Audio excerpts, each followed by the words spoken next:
Good evening, everyone. The time is 7:12 p.m. Now, so the quorum is present. Thank you all again for your patience as we closed that one meeting and started this one. Everyone, please stand as we call to order the City Council regular meeting for invocation and then the Pledge of Allegiance. Dear Lord, thank you for this day. Thank you for assembling us here on today. We thank you for our residents, and we thank you for our law enforcement. We thank you for our city staff. We thank you for our first responders. We thank you for this council. We thank you for our city manager. Please continue to give us your wisdom and understanding so that we can lead the city not only for today, but into the future and the unknown. We thank you for the vendors. We thank you for all those that are coming to strengthen and build a strong man. In Jesus' name we pray. Amen. I pledge allegiance to the flag of the United States of America and to the republic for which it stands, one nation, under God, indivisible, with liberty and justice for all. All right, may be seated. All right, this evening we do not have public comments, but so we'll jump right on to our public hearings. Number one, conduct a public hearing on the concept plan amendment for Manor Heights addressing phases 7 and 8 with 256 lots on 71.56 acres more or less, and being located to the northeast of intersection of US Highway 290 and Old Highway Kimbrough Road, Manor, Texas. Yes, sir. Mayor Council, my name is Michael Burrell, Development Services Director for the City of Manor.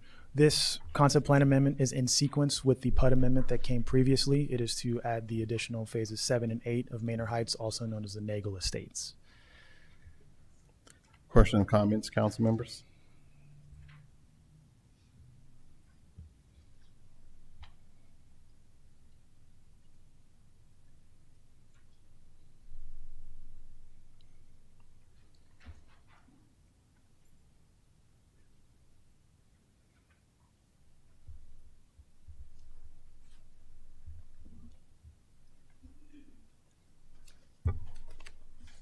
Did you receive any notification or anything from the residents that you sent notice to? I did not have anyone reach out directly pertaining to this one except for a concerned citizen.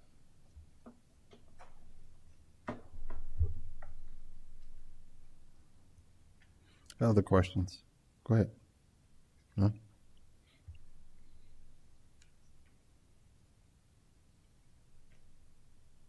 In the 771 acres, was there going to be any parklands or anything conveyed in that in those phases, or? In phases 7 and 8, there is a portion of it that will be included as city parkland, though they have already met the requirement of the 5% overall, so this will be in excess of that, particularly these two phases. And Michael, when you guys verified the data for the concept plan and everything, was it all in line and good? Or have you reviewed? What do you mean by the date of the concept plan? I'm sorry? You asked, did we verify the date? Data? Yes. It has been reviewed for compliance. It's accurate with what's been presented.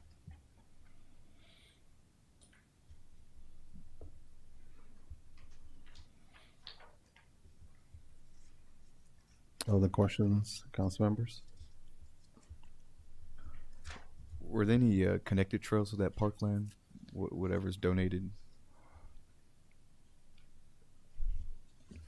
I do not believe there's explicit detail about trails running through it, but I can certainly double check into that for you.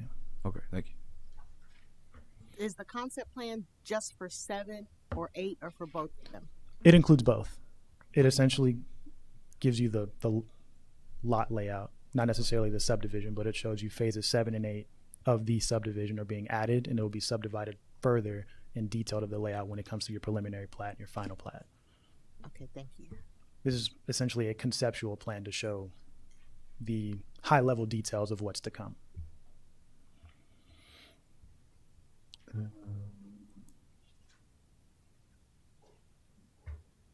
Let's see. I think we have Alex here. Did you want to, are you aware about the trail connectivity? At this point, there's not any proposed trails on there, but there's some open space they could look into. But there's not really like a good connectivity between the parkland on the west side or east side to really make a trail connection there. Okay. Did you need him to state his name for the record? No, I was just trying to, since Alex was here, I knew he was here on the paper, so I was seeing if he had an answer for Councilman Moreno's question. Yes, sir. Other questions? I'll continue to take questions or a motion to close the public hearing.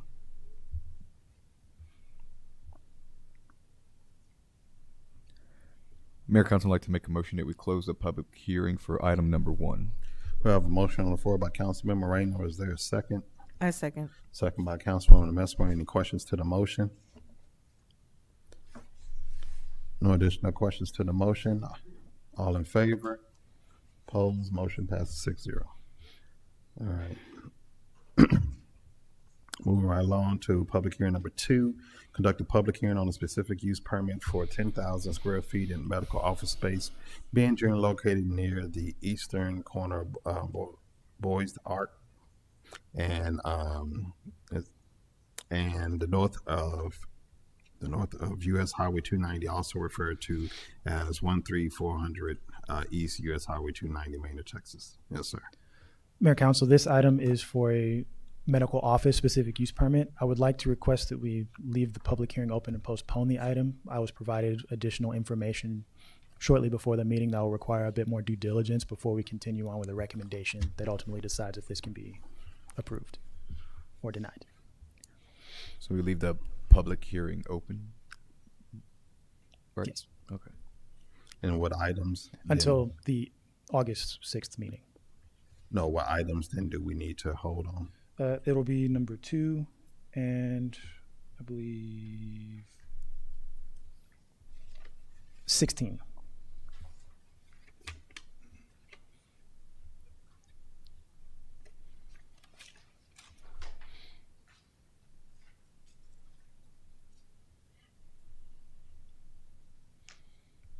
Okay. Thanks, sir. Yes. Mayor Council would like to make a motion that we postpone, Leave the public hearing leave open. the public hearing open for item number 2 and postpone it. No, just leave it open for item number 2 until August 6th. August 6th, that's it. Yes, sir. Okay. I believe that's the first meeting in August. We have a motion on the floor by Councilman Moreno. Is there a second?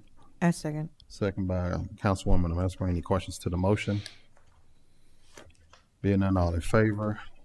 Opposed? Motion passes 6-0. Number 3, conduct a public hearing on a special use permit for a commercial gas station development to include 8 MPDs and 4 EV charger stations in the Okra subdivision.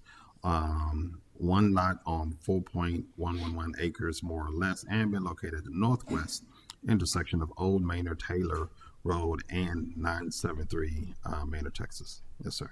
Mayor Council, this item was actually requested by the applicant to be postponed until August 6th. So it would be a similar motion in which we leave the public hearing open and postpone the action item until August 6th. And action item again. Number 3 and number 17. Yeah. Okay. All Mayor right. Council would like to make a motion that we leave the public hearing for item number 3 open until August 6th meeting. Well, motion on the floor by Councilman Moreno. Is there a second? Second. Second by Councilwoman Weir. Any questions to the motion? Being none, all in favor? Opposed? Motion passes 6-0. All right. That was pretty fast public hearing. Consent agenda. All the following items in the consent agenda are considered to be self-explanatory by council and will be enacted in one motion. There will be no separate discussion on these items unless requested by the mayor or a council member, in which the item will be removed from consent agenda and considered separately. Number 4, consideration, discussion, possible action on approving city council minutes. 5, consideration, discussion, possible action on accepting the June 2025 city council monthly reports. 6, consideration, discussion, possible action on accepting the 2025 third quarter city council committee fiscal year reports. 7, consideration, discussion, and possible action on accepting the June 2025 departmental reports. Any items to be pulled? Council members? If not, I'll entertain a motion. Mayor Council, I'd like to make a motion that we approve the consent agenda as read. We have a motion on the floor by Councilmember Rainer. Is there a second? A second. Second by Councilwoman Mesco. Any questions to the motion? Being none, all in favor? Opposed? Motion passes 6-0. Moving on to a regular agenda item, number 8, consideration, discussion, and possible action on a resolution denying the proposed change in rates on Encore Electric Delivery Company, LLC. All right. Who's coming up?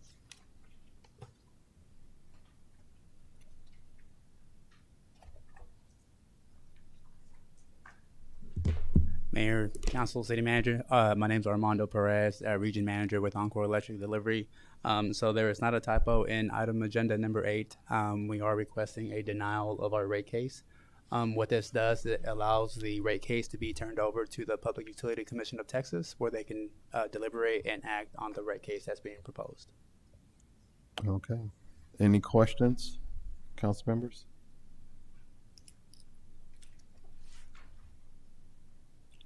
Before we go into either time for questions or a motion, I do want to introduce you all to Armando.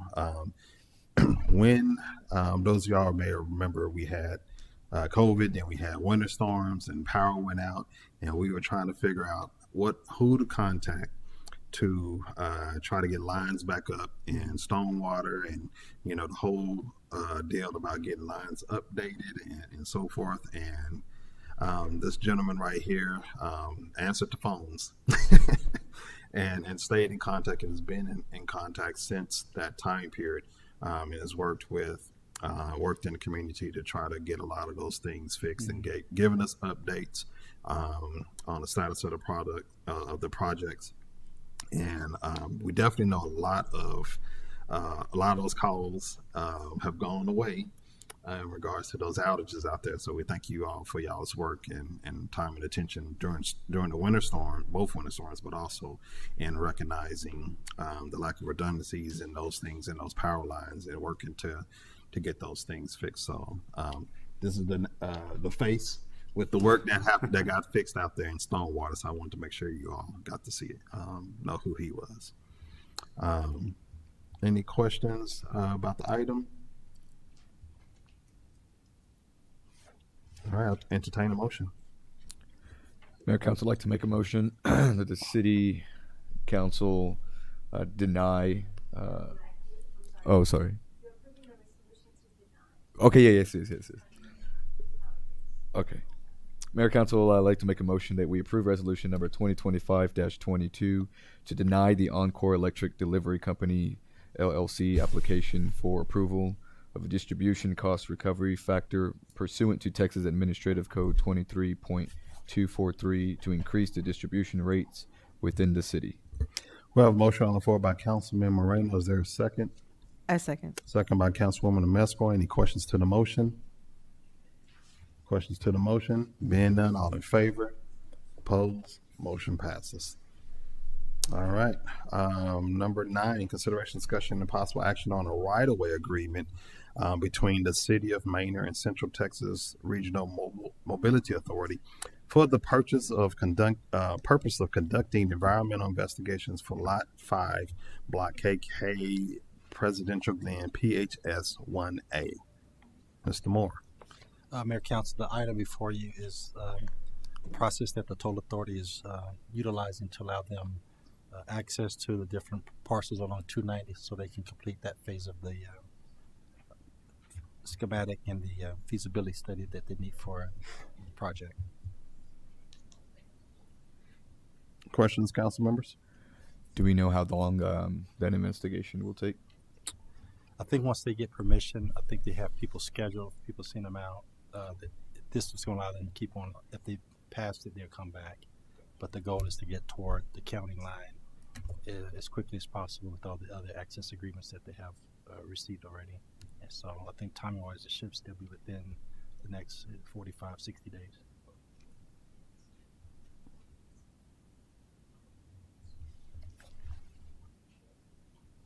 Other questions?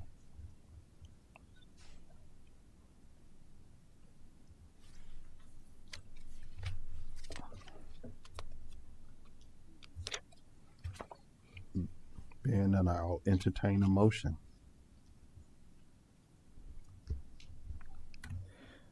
Mayor Council, I'd like to make a motion that we approve the right-of-way agreement between the City of Manor and the Central Texas Regional Mobility Authority for the purpose of conducting environmental investigations for Lot 5, Block KK Presidential Glen, Phase 1A.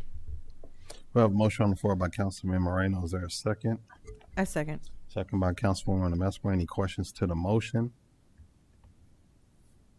Any questions to the motion? All right, all in favor?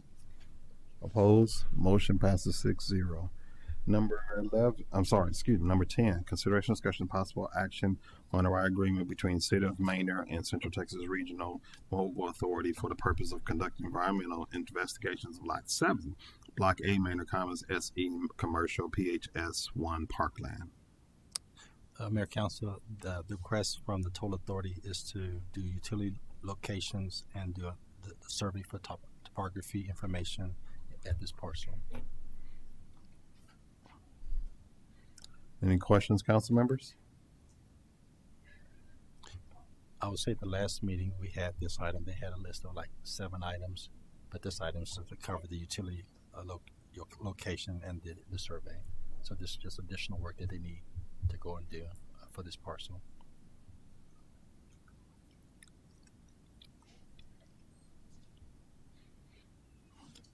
Questions?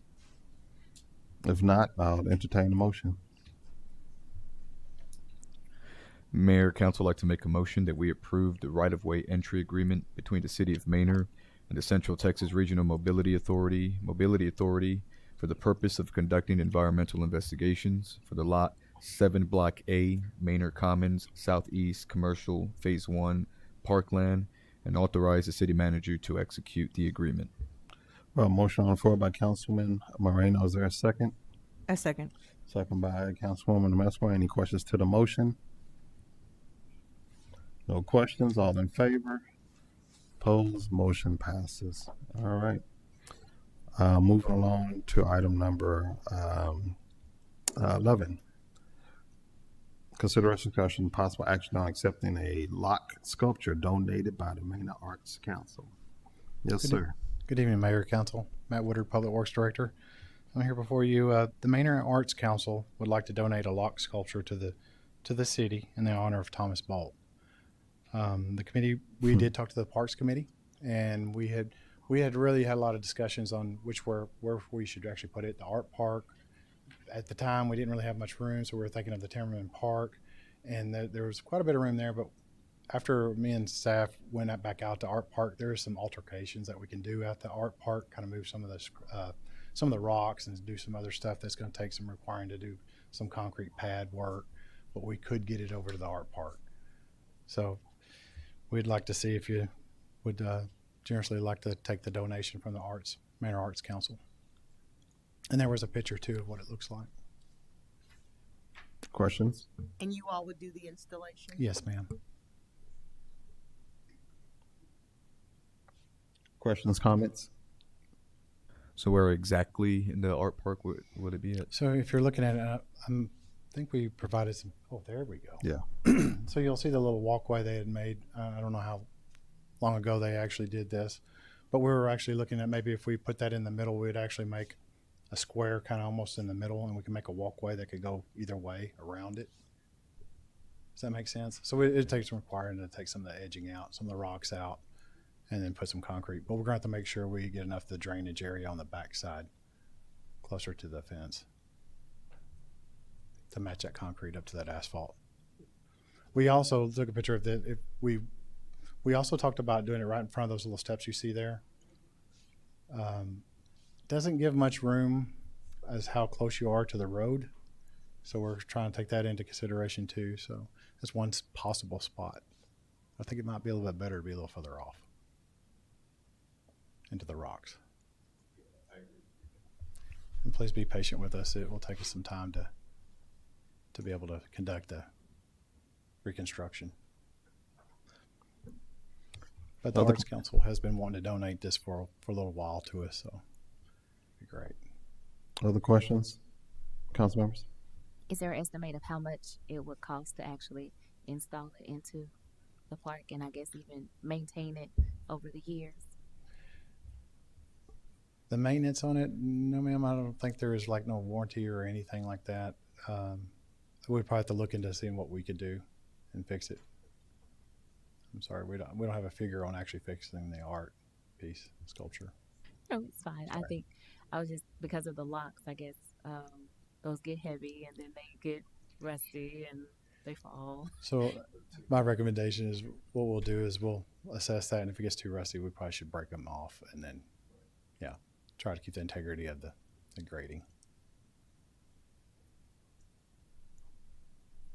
But you don't think that just having to, it looks heavy, so being able to actually install it and put it in place, that Well, would be Yes, a the huge good thing, burden. there's no locks on it right now, so it comes in actually 3 or 4 pieces too. So Okay. It's not really all put together right now, is what I've been understood or been told. Okay. Okay. Sounds good. But it's already in y'all's budget to put that together, or the? No, we do have parks funds that we can use to utilize to. It's going to be more of manpower, and we do actually have some guys now that know how to do concrete work, so we'll do the concrete work ourselves. And does anything go inside that thing on top? That's a good question. Besides trash. You know what? I can always bring it back up from the Parks Committee, and if they have some suggestions, what we could put inside it, or if y'all have suggestions, what we could do, and maybe is if it's even the styrofoam, you put something on top of it. And so please, any suggestions? If it's definitely empty underneath. Yeah, That's not bad, yeah. I mean, yeah, we could have discussions about it. I just don't want, like they just said, people throwing trash or That's a things very in good there, point. and then maybe lighting it on fire or something. Yes. No, I appreciate that. Yeah. Yeah. And the other thing is just water. Yes, sir. Yes, sir. We'll find a way to, at least if we do anything, we'll put something on the top to enclose it. But in the meantime, if y'all have any suggestions, feel free.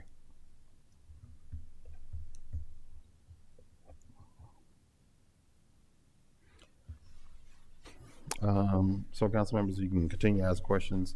If you were to make a motion for accepting, I would say to include direction given regarding maintenance and trash and rest or water capture. Give that direction to staff. Make sure that those things are taken care of with Parks Committee. Any additional questions? Is there going to be any kind of a plaque or something that says that it's donated by them in honor of da-da-da-da? Is there anything to explain, like if visitors do come to it and wonder what it's about? Is I there do believe in the Parks Committee we might have brought that up. Well, we can definitely circle that back around and see if that's something that we want to, or the Parks Committee. Whether it be on the platform or the on that circle top part, That'd be ideal, probably. or on the boats if they're like the thickness or whatever can't sustain it, then maybe something created on the boats area, the little wiring. Yes, sir.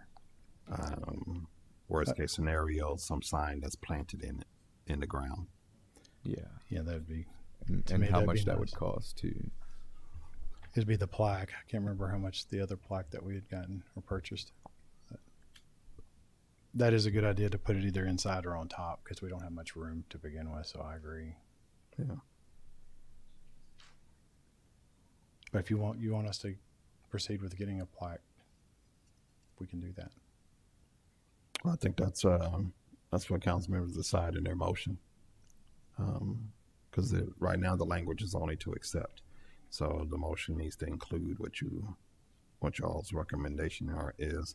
And there's a question about the funding. So if you want the funding part to come back or not, you need to put that in your motion. One thing I'd like to bring up, after thinking really hard on I don't know, when you're doing the approval, just in case if we ever wanted to move it, may want to not just say just Manor Art Park, maybe just for the Parks Department. Well, true. But my assumption is if we're going to move it, y'all will probably be coming back here Yeah. to move it. That makes sense. Yes, sir. Yeah. So it wasn't really what I don't think it would matter. Personally, there was what appeared to be a connection between Mr. Bolt and the art park. So that seems to be Fitting. like a space that will be honoring. Okay. Sounds good.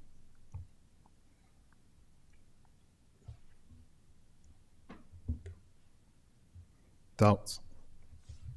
Other additional questions, motions?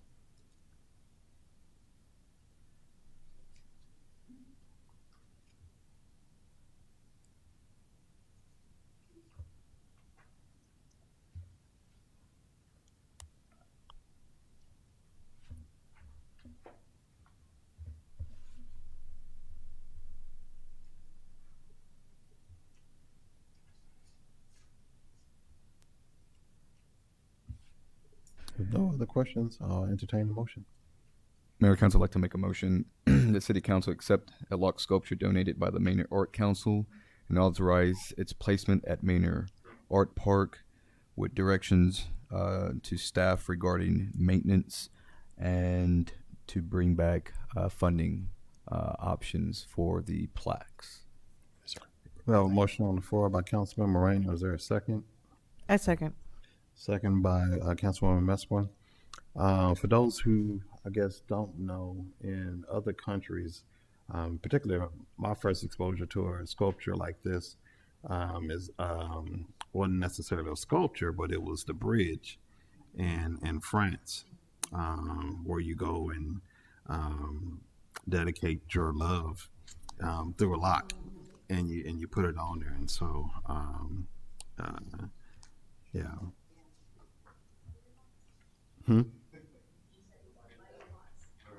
Yeah. Yeah. So, all right. So I think that's pretty cool. We definitely want to, like I said, make sure the top is sealed so it's not confused as it's a sculpture, not a trash can. So we want to make sure people understand that. All right. Other questions?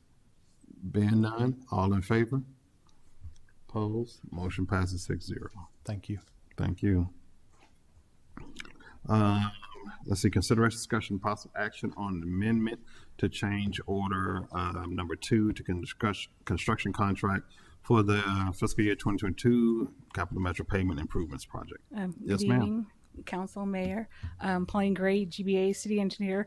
We were working on the project closeout documents, and when we started looking at it, there was an error. The amount of the previously approved change order did not change, the amount that y'all approved. The only thing was there was an error going from the first change order to the second one.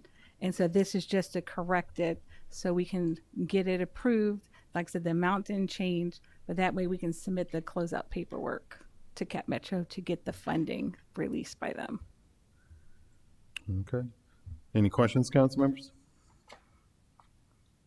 Entertain the motion. Mayor, Council would like to make a motion that City Council approve the amendment to change order number 2 to the construction contract for the fiscal year 2022 Capital Metro Pavement Improvements Project. We have a motion on the floor by Councilman Moreno. Is there a second? Second. Second by Councilwoman Weir. Any questions to the motion? No questions to the motion. All in favor? Opposed? Motion. Wait, all in favor? Opposed? Motion passes 6-0. All right. Consideration, discussion, and possible action on amendment, change order, number 3 to the construction contract for fiscal year 2022 Capital Metro Pavement Improvements Project. Yes, ma'am. So it was the same issue because the change order 2 was off, then change order 3. So this is a correction for that one. The amount previously approved has not changed. It's just correcting the overall project numbers. Thank you, ma'am. Is there a question or a motion? No questions? I entertain a motion. I'm sorry, it was a Yes, question. ma'am. Go ahead. So, you said nothing changes because it was a change order anyway. Yeah, so the amount that was previously approved by council, that did not change. What had happened, there was an overall project cost that needed to be corrected on 2 and 3 because it was the incorrect amount was transferred from the first change order. Okay. So we already and all this is doing is just doing it so we can get these processed and send the paperwork to Cap Metro to close it out because Cap Metro still owes the city over $1 million. So, so this is just to have the correct paperwork to send them to request the funding. Okay, thank you. Okay. Entertain a motion.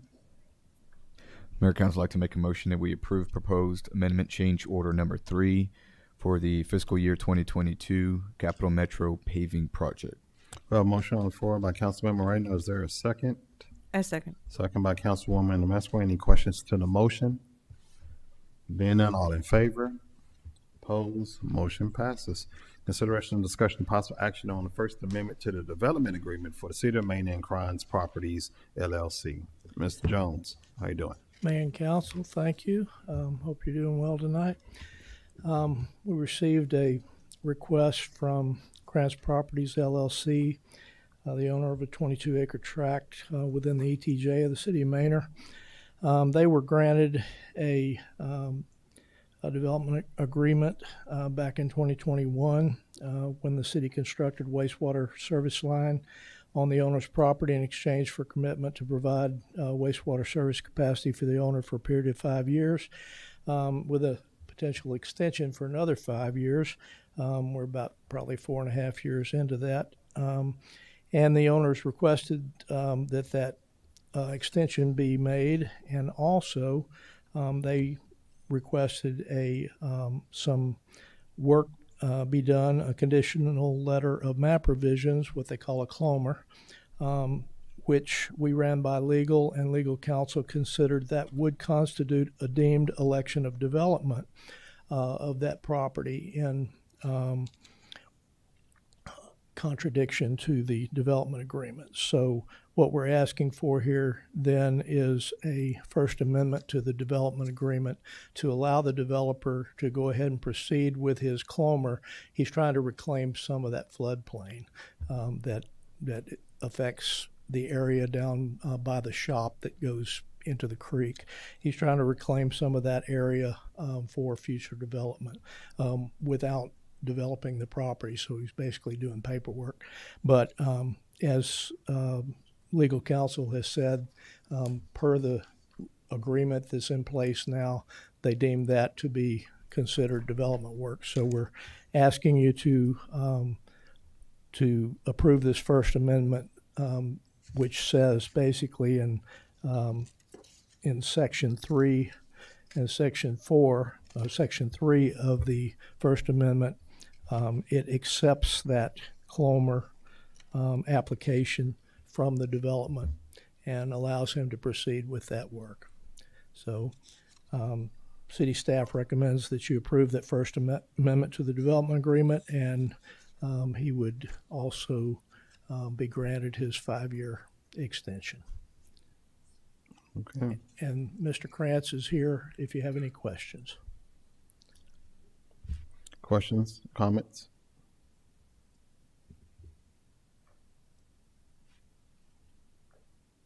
All right. If not, I'll entertain the motion.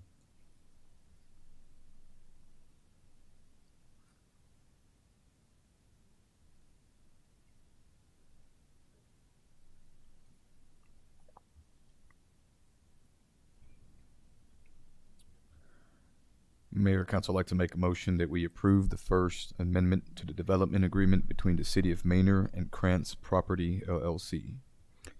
We have a motion on the floor by Councilman Moreno. Is there a second? I second. Second by Councilwoman Messmer. Any questions to the motion? No questions? All in favor? Opposed? Motion passes. Thank you very much. Thank you, sir. Moving right along to item number 15, consideration, discussion, and possible action on the concept plan for Manor Heights, adding phases 7 and 8, and with 256 lots on 71.567 acres more or less, and being located to the northeast of intersection of US Highway 290 and Old Kimber Road, Manor, Texas. So, council members, this is related to public hearing item number 1. Any additional questions?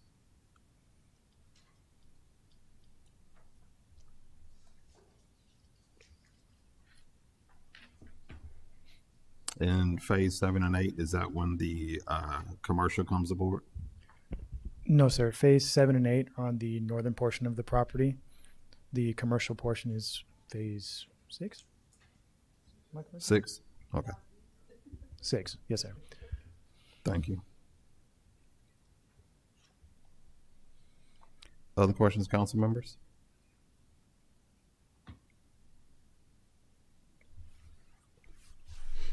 Being none, I entertain the motion. Mayor, council would like to make a motion that we approve a concept plan amendment for Manor Heights, adding phase 7 and 8 with 256 lots on 71.567 acres, more or less, and being located to the northeast of the intersection of US Highway 290 and Old Kimbrough Road, Manor, Texas. We have a motion on the floor by Councilman Moreno. Is there a second? Second. Second by Councilwoman Weir. Any questions to the motion? Being none, all in favor? Opposed? Motion. Which one? For it. Okay. Motion passes 6-0. All right. And we're postponing until August the 6th, correct, Yuvia? Yes, sir. Yeah. All right. So for item number 16. Mayor, council would like to make a motion that we postpone item number 16 to August 6th, regular council meeting. We have a motion on the floor. Is there a second? By Councilman Moreno, is there a second? I second. Second by Councilwoman Messmer. Any questions to the motion? Being none, all in favor? Opposed? Motion passes 6-0. Same thing for item number 17. We need a motion to postpone. Mayor, council would like to make a motion that we postpone item number 17 until the August 6th regular council meeting. We have a motion on the floor by Councilman Moreno. Is there a second? I second. Second by Councilwoman Messmer. Any questions to the motion? Being none, all in favor? Opposed? Motion passes 6-0. 18, consideration, discussion, and possible action on a license agreement for Shadow Glen Phase 3 development, Wilbarger Mud, number 1. Mayor, council, this item also needs to be postponed per the request. Oh, withdrawn. My apologies.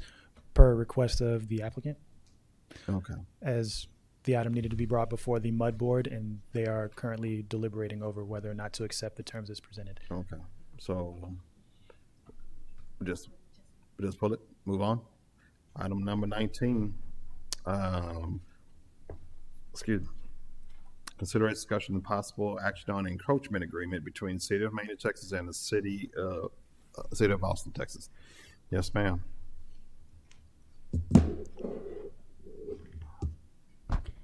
Good evening, Mayor, council members. Veronica Rivera, Assistant City Attorney. What you have in front of you is an encroachment agreement instead of a license agreement. You had previously approved a license agreement with Lennar.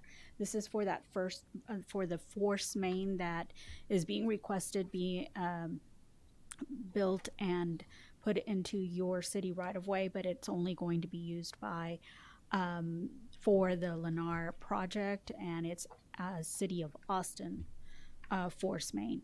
So previously you had a license agreement that was approved when we started working with the City of Austin for a license agreement with them. City Legal for Austin preferred using an encroachment agreement, so we have a draft of the encroachment agreement. We were working on exhibits, and the developer has asked if we could continue to stay on track, so it's provided to you close to being final, but it is not final, and so we're asking that you approve as to form and allow us to finalize negotiations with the City of Austin and have the city manager execute as soon as we finalize this agreement. Questions, council members? Will the City of Austin be in charge of maintaining it and doing any? Yes, ma'am. That's what this encroachment agreement is for. With regard to them maintaining, there are some provisions in there that talk about possibly returning some amounts if, for example, Lennar doesn't build, and that's some of these items are still being negotiated, but there's nothing in there that is causing city legal grief or concern. Thank you. Other questions?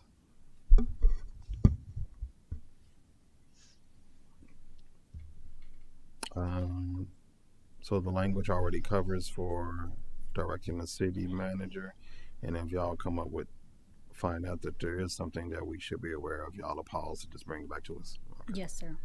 All right. And you can make that as part of the motion if you'd like. And that's what I would say, Mayor. If there's anything that doesn't, from their side or our side, we'll make sure. Because once we execute the agreement, we want the developer to know that the intent is to not have agreement. That's a gray area. This is the first of its kind, I think, with Austin and in the city. So they don't really do these type of agreements anywhere outside of Austin. So we want to make sure. It's taken us a while, but I think we're on a path in which Austin see that we're willing to go down this path and make sure the developer can add their investment to the area. Okay. Questions, council members?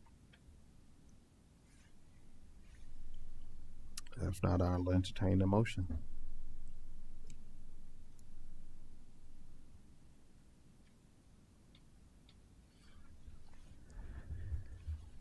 Mayor, Council, I'd like to make a motion that we approve the encroachment agreement between the City of Manor, Texas and the City of Austin, Texas, as to form and authorize the city manager to execute the agreement once negotiated and finalized.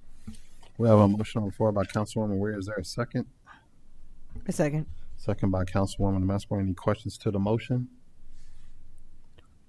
Any questions to the motion? Being none, all in favor? Opposed? Motion passes 6-0. All right. We're at number 20. Consideration, discussion, and possible action on the resolution amending resolution number 2024-20 and resolution 2024-37. Who's coming up for that?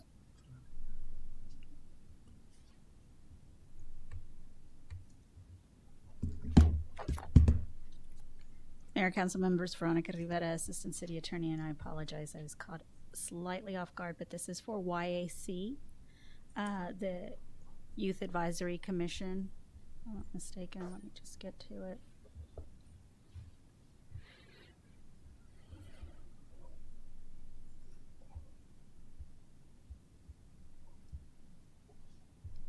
So this item has been brought to you previously to obtain input from City Council, and if you recall, there was a cover memo that provided you all the research that City Legal did in order to identify additional exhibits which have been included.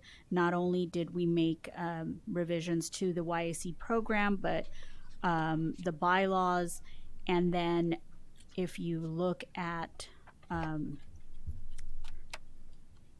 the Exhibit A, the tab that has the application, we made some revisions to that as well. But one of the items that we included that this program did not have was a code of conduct. And so that was also reviewed by you all, by City Council previously. And one of the things, though, that I did want to mention is that instead of having y'all decide a liaison for the City Council at this time, it would be a decision that we're waiting to have you do until the second year of the program gets started. So, and also that the city manager will determine who the staff liaison will be, but it is from coming from the administrative office department. So if there are any questions, please let me know. Questions, council members?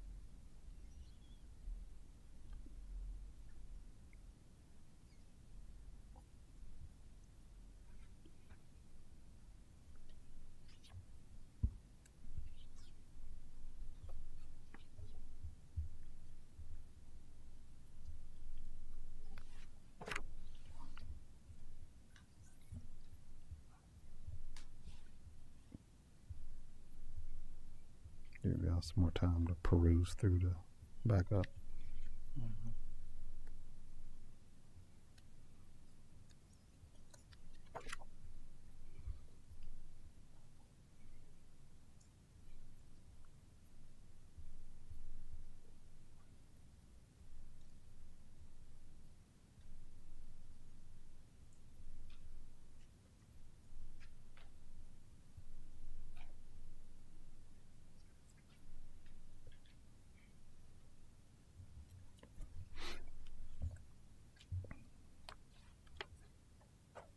Any questions?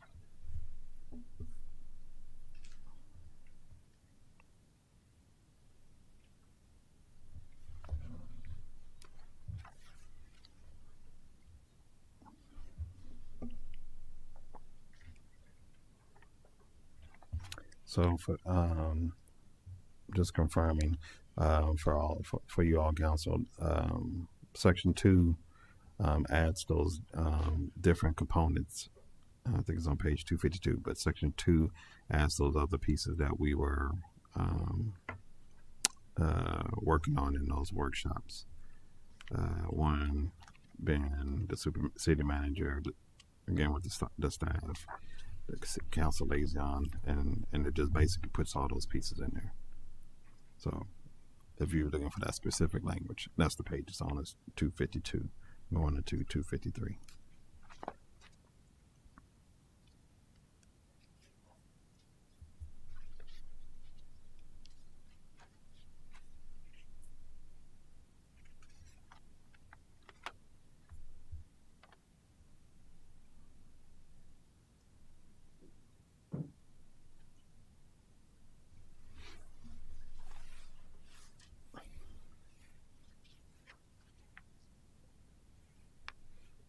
Y'all good?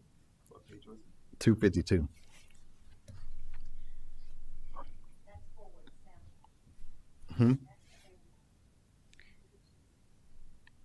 So I think what the mayor is referencing is the resolution itself. The resolution itself is the first page of the resolution at the bottom. It's section 2. Mm-hmm. So I don't have your entire scroll. So yeah. So it's the resolution, the first page at the bottom, section 2D provides that we've updated the YAC program document, we've updated the bylaws, before that, A, B, and C, the city manager is now the designee, and will serve as the city staff liaison. Is the city manager will serve as the staff liaison or the city manager's designee. And then the city council liaison is what I had just mentioned, that will be selected by city council when the selection of the participants for next year. And then the administration department is which I had mentioned previously, will be the one administering the program. And so the new documents or additional documents that are now part of this resolution we separated them out because your resolution previously just had the program and the bylaws, and now the resolution will now have the rest of the documents, which includes the application, your code of conduct, officer and duty descriptions, travel permission slip, that are now attached to Exhibit A and to this resolution. That way, whenever you're amending the resolution, you will be making, referencing this resolution and any documents that are being changed or revised.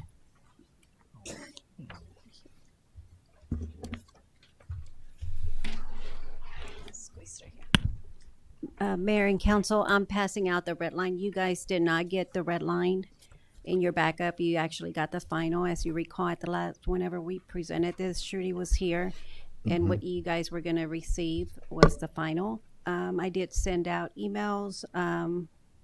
I did not receive any feedback, so this is actually the final, but wanted to show you the red line that Veronica's talking about.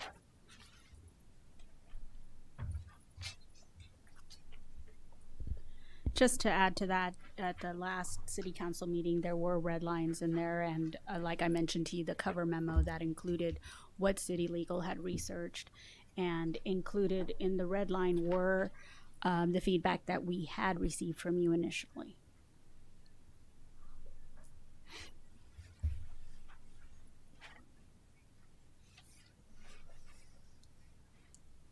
Any questions?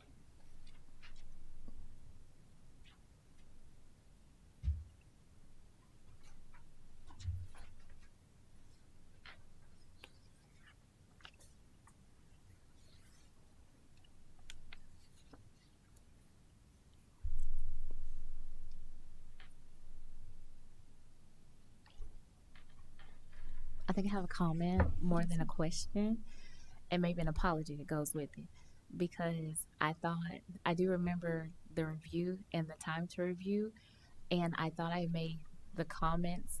I thought my comments were added to the original document because it had it in the track changes and the comment pieces in there, but I see that it's not, and so I apologize for you not ever getting my changes, but that's why I'm looking at it even more. I'm taking a little bit longer because just to look at it, since this will be if this is the final. It's the final to help the second year of the program get started, but it's not a final, for the documents, because they are living documents and they will be, they should be looked at on an annual basis, especially the bylaws.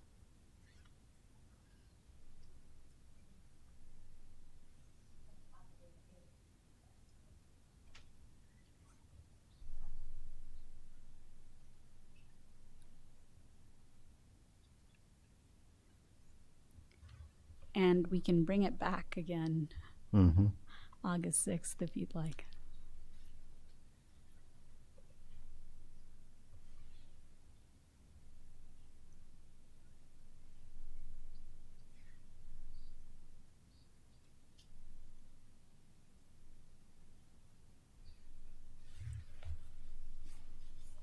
Questions?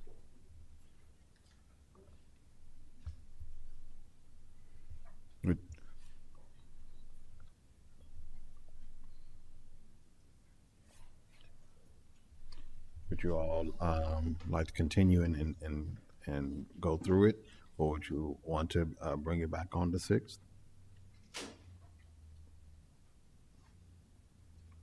Just me personally, I'm fine with it. And knowing that we can always do something different or modify or make changes or what have you in the future.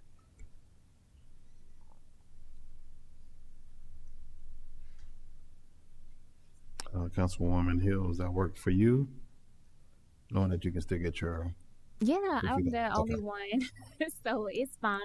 I will at least follow up with my due diligence, and I'll send it out anyway. I can send it to you anyway, and then if she sees anything that needs like a major change, she can move me forward. That's fine. Okay.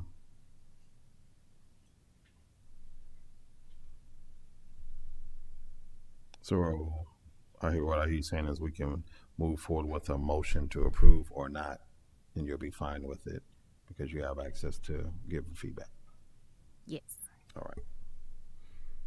Any additional questions or comments or motion?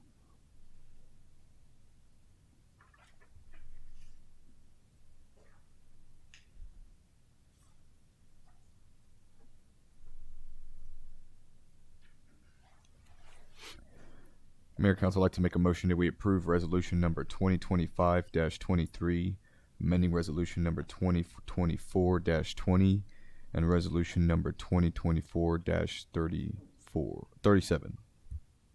We have a motion on the floor by Councilmember Rayner. Is there a second? Second. Second by Councilwoman Mesmer. Any questions to the motion? I'm sorry, Weir. Councilwoman Weir. Any questions to the motion? Being none, all in favor?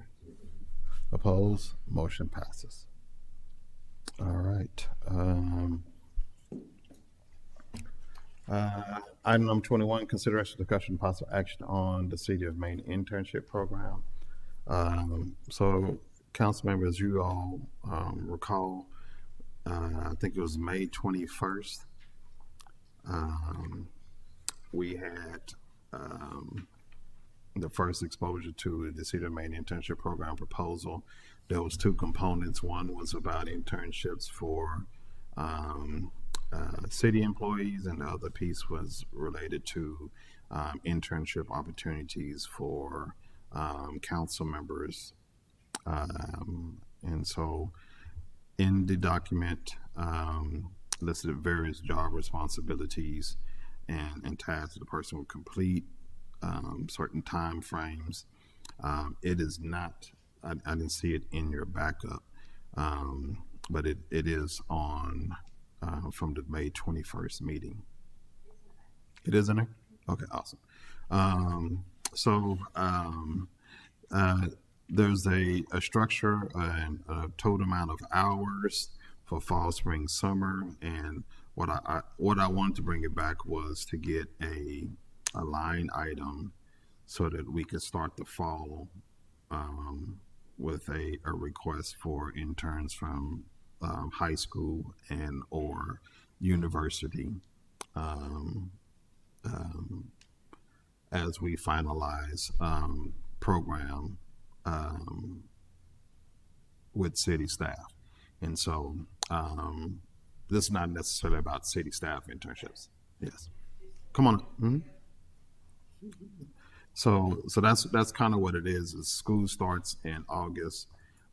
We'll have high school students back, university students back, and I'd like to try to utilize some of the funds that are sitting in the community account to be able to start a fall semester pilot of internships for maybe a senior, junior in high school and college students, so that they can be able to learn and shadow me, do work with me, and after that pilot, whoever's we work with city staff to finalize that program components, and then we expand it to other council members maybe in the spring in the new budget cycle, and then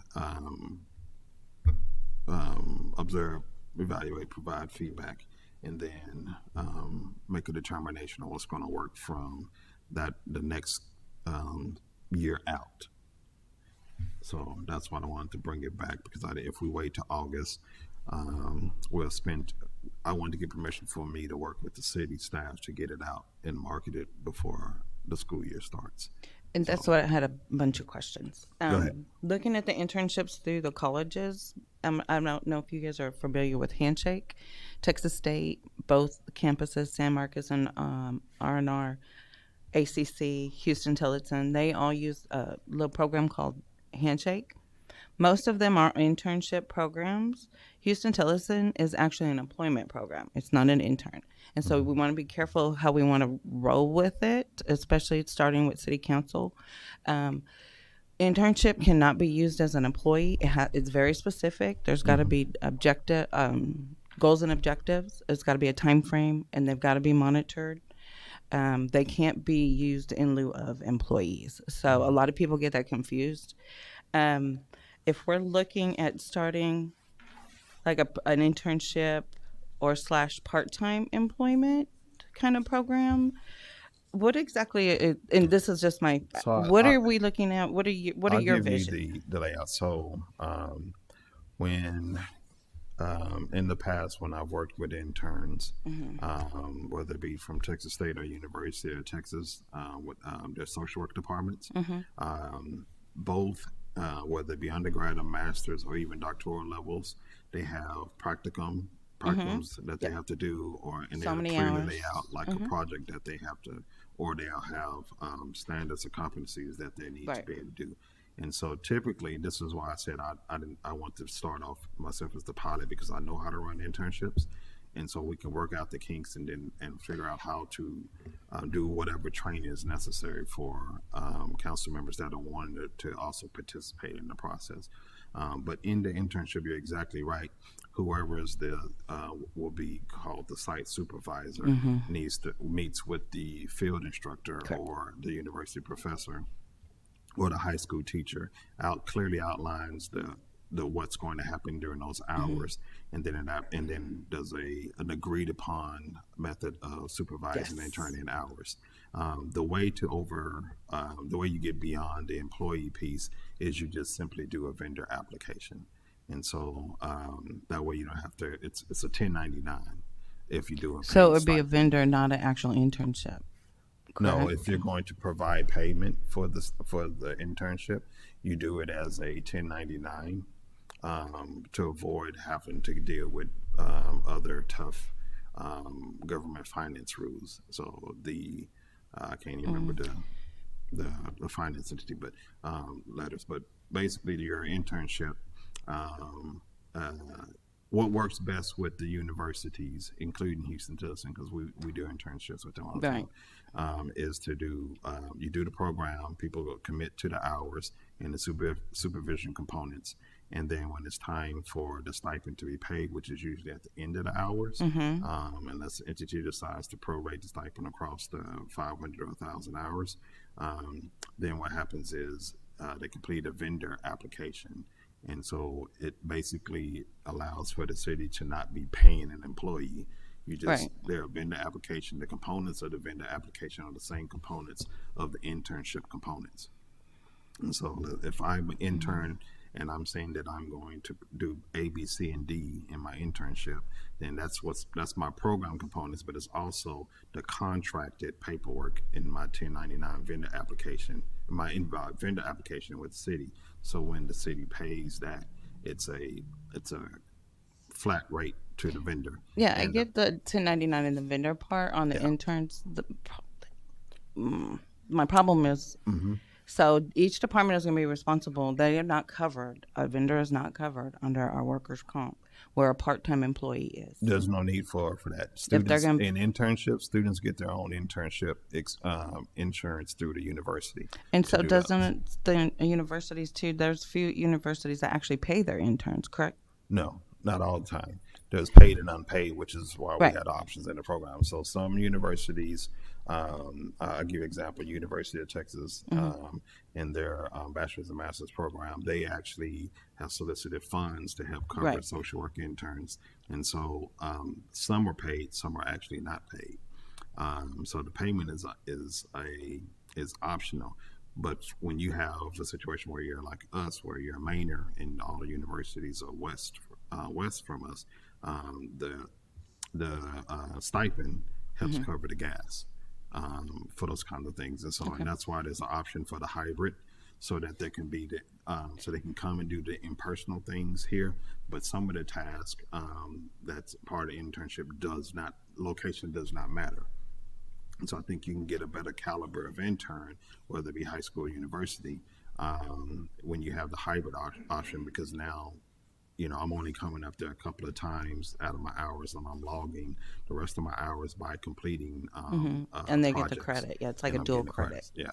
And so with the universities, and they're covering them under their their liability clauses, correct, under the programs themselves. So, like I said, I haven't gotten all the way through. We've discussed it, and so I've been working back on it with our personnel policy that we're going to be working on August 2nd.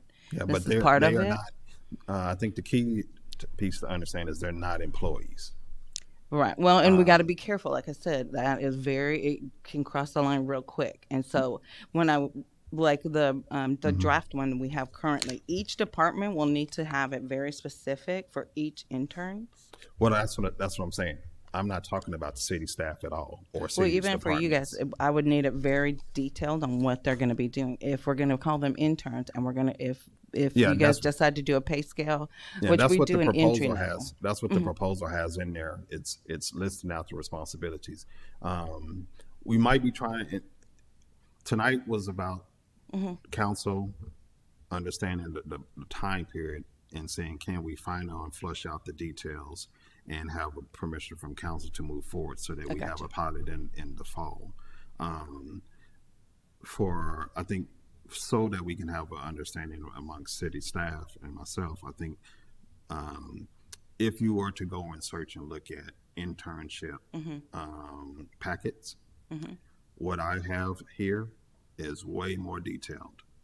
Than what we get from any universities, and the reason and the reason why I made sure to put all that in there was because I wanted to build the framework not only for interns for council members but also internships for you all, for that matter. And so we'll just have to clean this a little bit. I'm sorry. We'll have to clean because remote work and giving them emails and access, they can't have city emails or. I still think you have a employee lens. Exactly, they can't have any you remoting in. Yeah, and so we're not talking about any of that.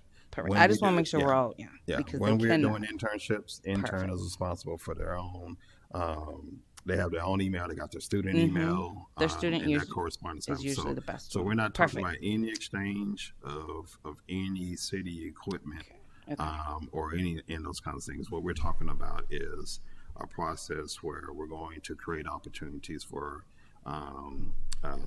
community folks to help with mobilizing. Like, for instance, we have a task, I think it's our level 2 tier is is community events, HOA events. And a lot of the difficulty with doing the amount of things we want to do is that unlike Austin, we're not fully employed. Right. This is not a full-time job. Exactly. And so the interns then become the people that can do the legwork of reaching out to the HOA, reaching out to the block parties, all those different things, and helping to orchestrate, organize those community sessions and those kind of things, so that all we have to do is work with them, and then they give us the information and we're showing up. Exactly. And so that none of that requires any city facility. I just want to make sure we're all because I was chest. So that's perfect. I'm just trying to help to get you guys more guidance, for us and you. And like I said, Department of Labor, FLSA, it can get very sticky real quick. Yeah. And just so we're all on the same page, and like I said, reaching out to the universities and getting with them, they've got like model, like you said, model ones. This one's very detailed. I just saw a little I just want to make sure we were all on the same page that they can't have they are not city employees. People tend to like to use them like instead of an employee, and we can't. Yeah, no, that's none of that is the intention to circumventing that. What it is another way to bring community members into the work that we're doing, so that they can have education experience, especially if you're talking about like our high school students, to be intentional about building up the next year's generation of public leaders, public service leaders. And so they get a chance to, learn, see things, do things, and be involved. It's another way to engage them from that. So you were talking about getting it effective August 6th, or getting it passed? Yeah, the request is for council's approval and I have a dollar amount that I was going to talk That's about. what I was going to ask you. Yeah. Do you have, because really we should set that in place as well when we move forward with the policy itself, Yeah. is that there should be a pay scale set aside which specifically for interns, if that's the way we're going to go. I've already worked on that.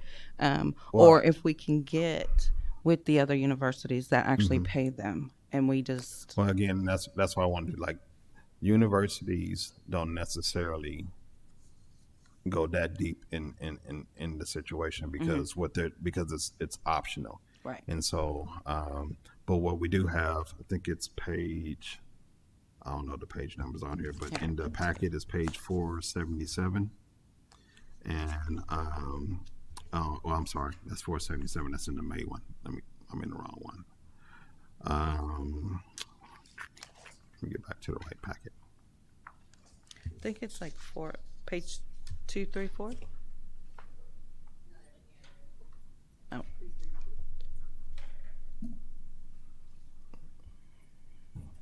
Is it? Yep. What is that? 332. Page 332. That's where you'll be able to see those compensation outlines for the What's semester. the bullet, sir? Say again? What's the bullet on it? Define your internship, or It says compensation.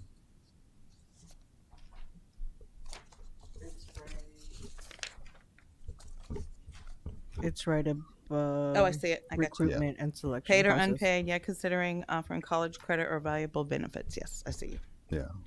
And so, yeah, we would definitely want that on our new pay scale, especially if it's going to be an option. Well, that's what I'm saying. If you put it on your pay scale, you're hinting at towards that it's an actual employee, and it's not. These are straight vendor contracts when it comes to the payment part. So the internship has nothing to do necessarily.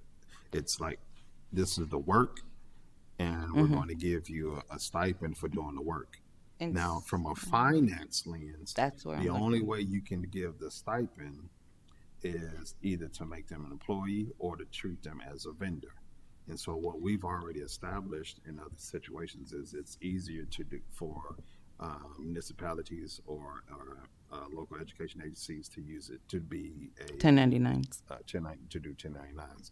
And so you just cut the check.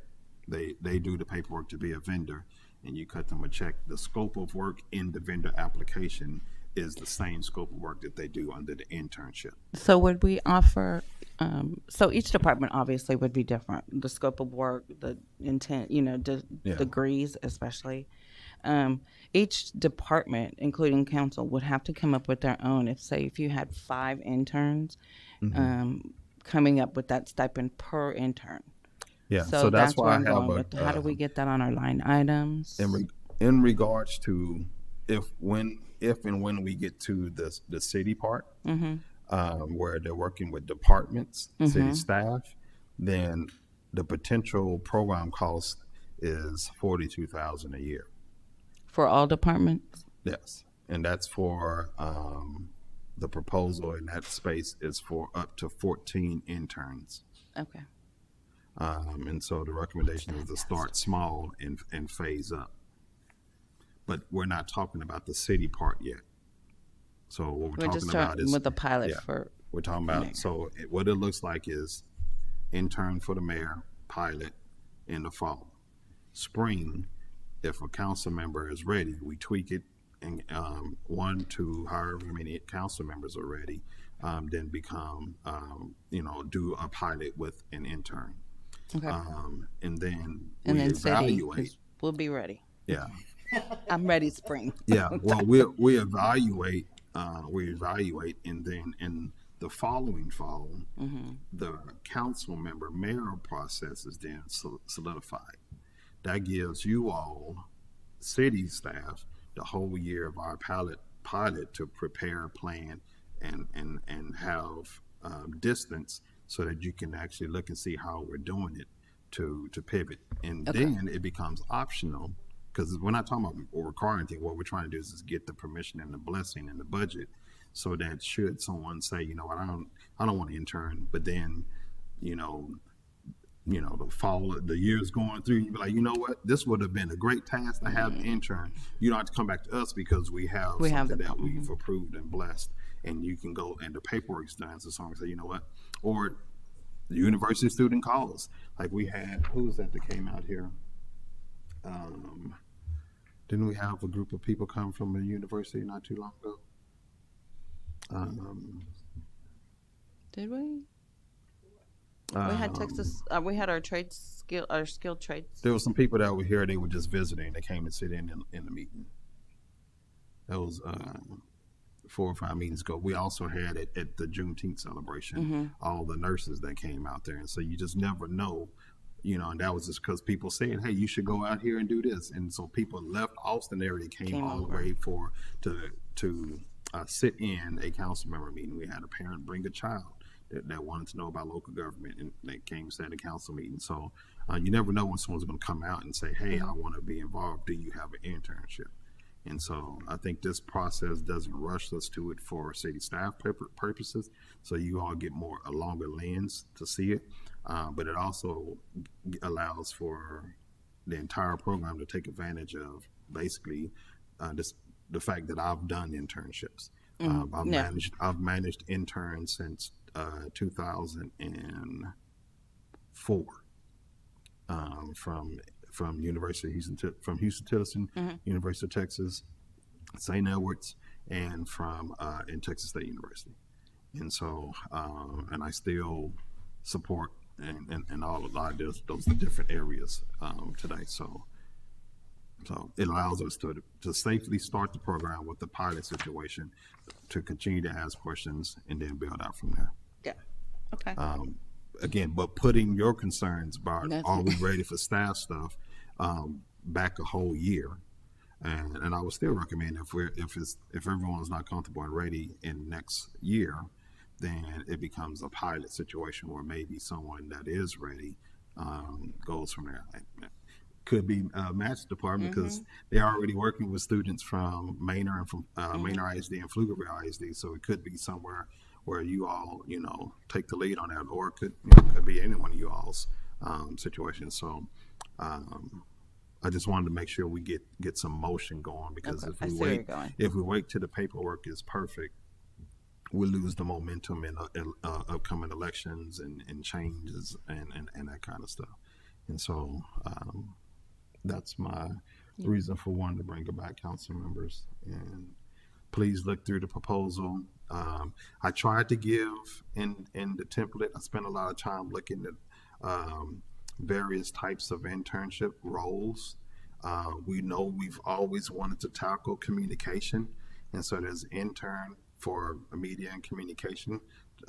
There's a space for policy research and data management in the coming week, where there could be potentially no more lobbying power of TML.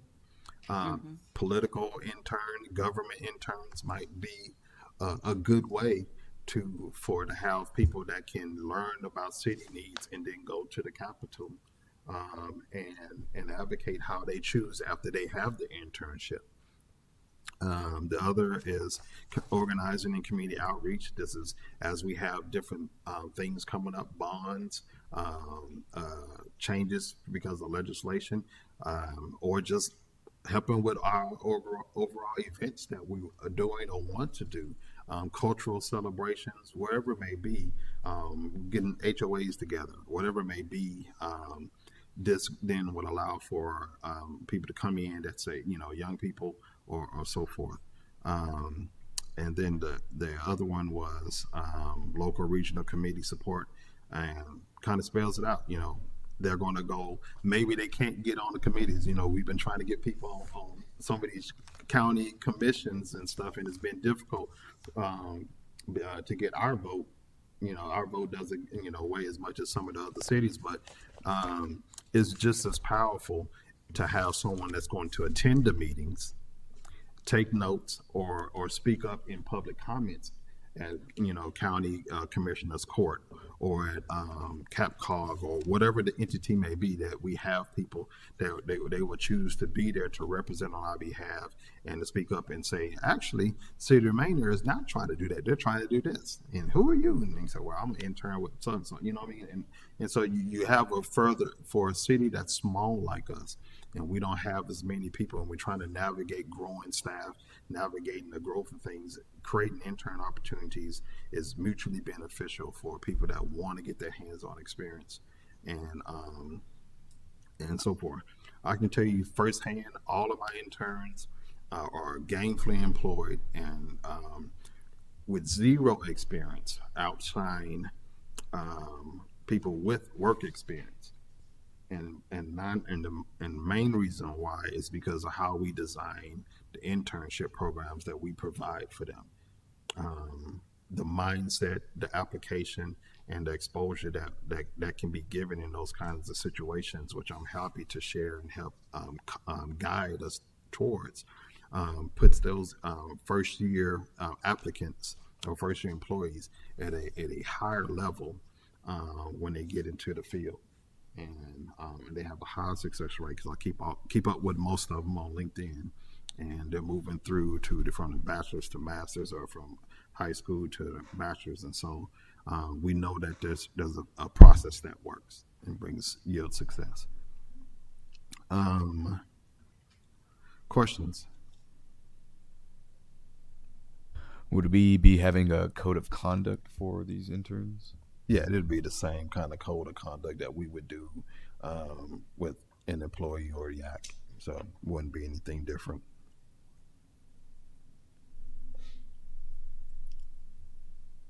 Mayor, City Council, Tracy, I was just asking legal how we would do it for you guys, since it's going to be just City Council right now. If we need to do a resolution, do we need to do something like that? Just to make sure. I mean, do we? No? Okay. Mayor, Council, Veronica Rivera, Assistant City Attorney. Right now, the summary form is just to provide direction to staff, and then we would be bringing that back to you with a resolution. Or the program itself.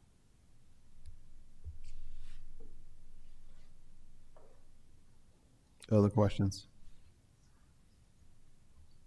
So, just a note, side note. I know what the language says. I also know what we requested for the language to be, because there was approval, so it could be approved tonight with the budget amount. So I don't know, we might have lost that language somewhere in the emails, but that was the intent for tonight, was to get an amount approved. I think if y'all go check the emails, that's what it said.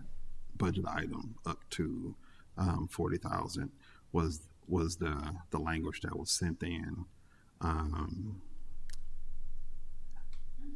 So I think I think our direction is definitely part of the equation and approval of what we want to do. Yes, ma'am. Sorry, Mayor and Council. We did revise it. The only reason, because we needed more clarification, and Tracy was not here at the last meeting, to propose to give direction to staff to bring back whether it's a resolution, a program, and then at that time is when that amount will be approved. Or if it was going to change, if it was going to be more, I'm not sure. But staff was seeking direction first before having a final amount approved. It just make more sense to have the program, everything in place, at least the draft program that's going to be presented as a resolution, like I said, or legal would definitely need to be involved in that and draft that for us. And again, that can be part of that motion at that time. Okay. What would be awesome is to have a list of staff questions or what's missing from the proposal that's submitted, because I think it kind of outlines pretty detailed what's going on. Like I definitely agree with Councilman's Moreno's question in regards to the code of conduct piece, and I think part of from now to the start of the program would be those types of details that I think council could trust us to knock out before then. But I would like to know if what are the still remaining questions, since it's kind of been sitting out there in full form since May. I had a question. Yes, ma'am. Just in regards to the, I guess, I don't know what we're going to call them, stipends, compensation contracts, whatever. When they were going to be paid, if we're going to do prorated or if we're going to do at the end. I think that's an important thing to just have somewhere so that way people know what they're getting into. Yeah, the expectation is at the end of the hours, and so I wouldn't deviate from that.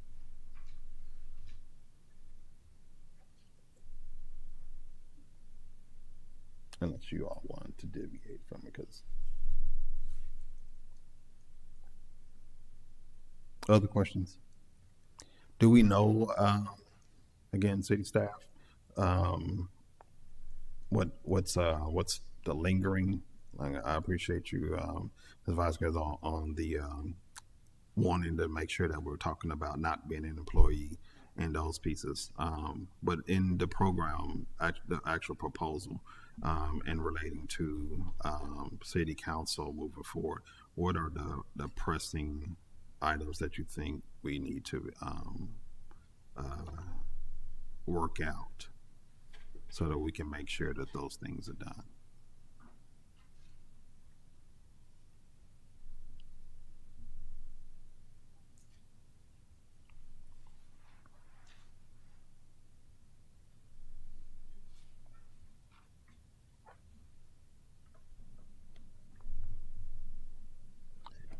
Mayor, I think if there's, like you said, there's a template in which, like ACC or not ACC, but Houston Tillotson, the ones that have been very instrumental in getting students, I think that's would be helpful for us to know if you got 3 or 4 students that come through us. Let's say we first come to the city and say, where do I sign up? We want to make sure here's the criteria, and if they have a sign up on their advisor, go to the city and then take this for if it's a semester. Because I recall doing an internship when I was at Texas State. I went to the City of Austin Energy Department, and I had basically a criteria from one of my capstone classes that spelled that out. So if there's something that spells out, you shall do, like you said, these 3, 4, 5 things. If it's agreed upon from your seat, we can say, okay, this is what we got coming up, and we got 2 students or 1 student, and then that way that'll help guide us to say, okay, their professor signs off of it, the counselor signs off on it, and then we can say, okay, this is what's expected, and then have that like an orientation for us to say, okay, this is what we need to do, and if there's a reporting requirement, that way that'll give us a staff point. If we're going to check in with us on that regular basis, we can be able to have that framework. So you've done 3 to 5 things you needed to accomplish halfway through your agreement, and then there's other things that we can just make sure we stay on point with that reporting piece.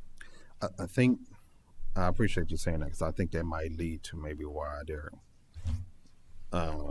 for maybe the hesitation or the need for clarification. I'm not asking on the council end that city staff do that at all. I'm not asking that they process the application, do the interviews, or do any of those pieces. And so that's the framework. Now, when we get into the folks working with the different departments, that's a whole other situation in that I'm talking about. But I'm not asking for applications to have to go to a Tracy to be reviewed. Now, the process, the data, the application, those things can be collected and archived in that matter on the applications, but I'm not asking for the city to actually, and for us to actually do all of that work. Because in doing your internship, leading the process is it's an instrumental portion of gaining trust and understanding who the candidate is in front of you for the internship. And so if 5 people come to the city and do paperwork to be an intern, and the city selects someone and then gives them to a council member, we don't know that whole process has been watered down for the mutual respect and relationship that's necessary for a strong internship. And so I like to mirror processes in the past that I've been with, where the person that's wanting the internship owns the process. If you can own the process and see the process through, then you'll also be able to have the capacity to do the paperwork, make sure the hours have been done, and turn those things and get those things in for archive to whomever it needs to be archived with the city. So I'm not asking for that process, for the council members' process to be a staff assigned. Not just think from the perspective of being able to, if it comes for us, because we try to give the council that administrative support. Mm-hmm. At the end of the day, we want to make sure we give you that administrative support, to not have us involved at any part. Not that we need. I'm not saying any part. No, I'm not saying any part. Just make sure, because if you have someone that's there's record keeping and that has to take place. Right. Anytime we're doing any business and there's record keeping and stuff that has to take place. So all of that part has to be designed, which is why I'm again trying to get the approval so that we can finish the stuff, the design that needs to be put in place, so we can try to get someone in the fall. However, it defeats the purpose for someone who's looking for an intern to not lead and facilitate the process. Because if I can't lead and facilitate the process, then I don't have the time to have an intern. So it's a check and balance for the system. An internship is not just about texting someone and saying, do this for me, and then I go back to my regular day of work. So me being able to facilitate the application process, the interviews, the meetings with the faculty stakeholders, and that, my ability to do that says I have the ability to do the internship. And that's what I want to show in the pilot, so that we can document the process, tweak where we need to tweak, and then move forward with an understanding, so everyone can know it is this entailed. You're going to get this amount of support or work back from your intern, but you're going to have to put in a certain amount of time and effort and hours so that you can get a quality person, because a bad intern is double the work. Mm-hmm. So yes, Mayor, ma'am. City Council, sorry, I didn't mean to interrupt, but I had our original draft that you and I had discussed. I didn't see this one that you actually had in the program. Okay. I had my original, and I was like, "Where's he seeing that?" Okay. So I do see it more detailed on this one, and not what we had worked on initially. Okay. So I do appreciate. Sorry, I just wanted to clarify that. And looking at the different programs and goals, objectives, it's absolutely correct. The projects, you have to have it all stated out. Your success metrics, everything has to, and correct. The departments, which your department. You guys will be doing your own applications in your intern process, because I'm not going to look at somebody and say, oh yeah, he's going to be perfect for the mayor, and it's completely sideways, and like you're going to have twice the work, as he said. So I just wanted to clarify that. I had not seen this one before. No worries. I was working off our original, and I was like, wait, I'm not ready. So there's a season for recruitment, and that's again, that's why I'm pushing for, because if we wait until August to start, the season would have passed, and we would lose a whole year. It would be just for spring. If you start. I have another question. You wouldn't get the spring because they usually sign up both. Yeah, I mean, you might on some of them they will. Like ACC does some spring ones, so you could get spring. But when I've been reaching out, we've been talking a lot. So my question is, I know that there's, I guess, pre-work that needs to be done. Flyers and Facebook posts, social media things that. So who would be in charge of doing that to ensure that the program is a success? Because we would Well, that's why I'm Definitely we asking do. council's blessing to work with city staff on it. I don't mind doing the front lead work to get it going. Like I said, I've been doing it for almost 21 years. And so I don't mind doing the lead work and getting things situated so that it can just be replicated year after year. I know that you all's capacity is already full with the day to day and the other things that you got going on. So I'm wanting to make sure we get these things done. And be frank with you, if we can do this, I'm thinking long term. I'm thinking about what we need to do in a couple of Novembers. Things we want to bring to the community for vote and those kinds of things. And so working through these things now, building the pilot programs now will allow for us to have a good, robust team of community members and college students and high school students or whomever that can be invested in telling our story, communicating to the residents, and having that capacity when it comes down to helping our community regain dollars from entities. So that's the urgency that we're trying to do, because I do recognize that it's a new thing, and I do recognize it has to be phased in. And so now will be the best time to phase it in and work through the bumps as the pilot, because once we work it out in a year, we can move forward. And it doesn't, like I said, it doesn't mean that everyone's going to want a person, because everyone's going to have different lifestyles in the whole year. And so it's just more so getting the program or the protocols all worked out so that it flows, and it flows like it needs to.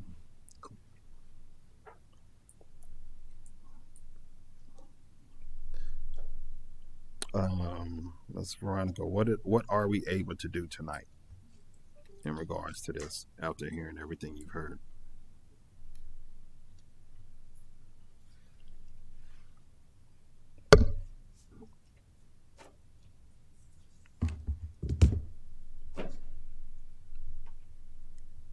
So the item, opening up the item again. The agenda item states that it's consideration, discussion, possible action on the City of Manor internship program. So while staff recommendation is staff recommends the City Council provide direction to city staff on drafting an internship program, there is a draft proposal. It's not the program itself, correct? City Legal didn't have it, and so I was looking at it, and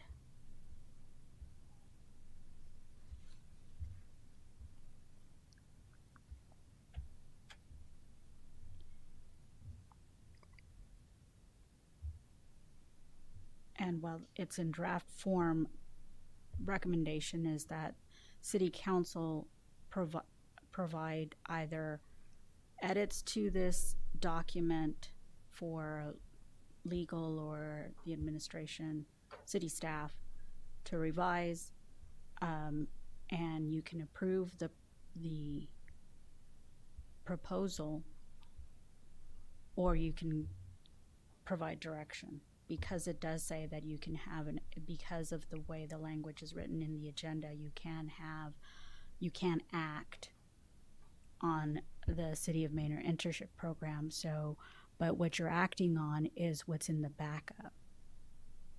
So if City Council members agree with what's in the backup, then you can vote on that. Or you can take staff's recommendation, which is to provide additional direction so that it can come back. And the recommendation from City Legal is we would rather provide a resolution so that whenever this takes shape, you refer to the resolution, you refer to the program, and similar to what we just went through with YAC, that you will make amendments to that resolution. Is it the same if we're just if the goal is to looking to get permission to do a pilot, so that we can bring forth a more permanent program design for a resolution? Because that's what the whole program is there in the backup, but what I'm really wanting is council's questions, so we can answer, but also directions so that we could do a pilot. Okay. So that's not the action item. Mhm. It's consideration, discussion, and possible action on the City of Manor internship program. So Well, it's I understand. program- I didn't say okay. pilot. I didn't send to them pilot. Okay. Because But but that- the intention is the approval of the program proposal, but to move forward as a pilot. That is the intent. If the intent is for it to be to approve a pilot, then it would need to be brought back Mm-hmm. so that so that City Council can then look at this proposal that's provided as a pilot program. Let me see if I can say it a different way. Okay. Approval of the program proposal with direction to phase in over a year, starting with the pilot.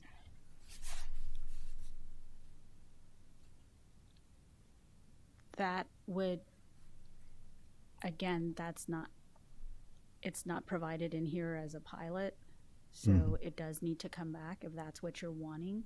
Then would But- it just be approval of the what I If you're- really want? right, you What I would- really okay, want I is if understand. council members are for it, I would like to start the program, work out the kinks in this fall.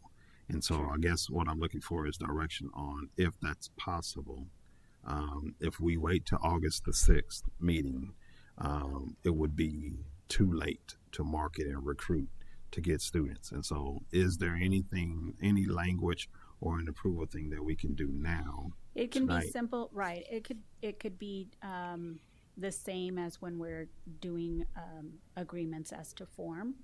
Mhm. So if the framework that's here is acceptable to City Council, but there are still some tweaks that need to be done, Mhm. then you could approve the program as to form as what's been provided, with direction to either have you work with city staff to tweak it as needed, so that it can begin this month as soon as that's done. Okay. Council members, we've talked a whole lot about all that other stuff. I do want to hear you all's thoughts just in general about the internship and, all of it. The process laid out about starting now, blah, blah, blah, all that kind of stuff, your concerns, reservations, because this is again for, it's for us. So I want to make sure that everybody's on board and you get your say.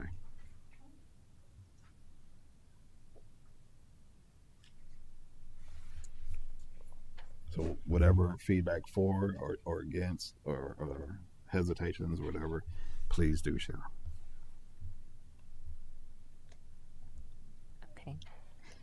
My thought is the way that it's, even though it doesn't look like it right now, I think that there's room for more detail, because I guess my question would have been if it could be add more detail, kind of similar to how the YAC program has some of the details in there, like the application even for the internship program isn't here. And as Moreno was mentioning, the code of conduct and things like that, and just making sure that we have whoever would be involved would be able to understand the depth of what's required. The other thought, well, what I got out of the discussion was it would start with just the mayor having an intern, and so my question would be, how many interns are in your capacity?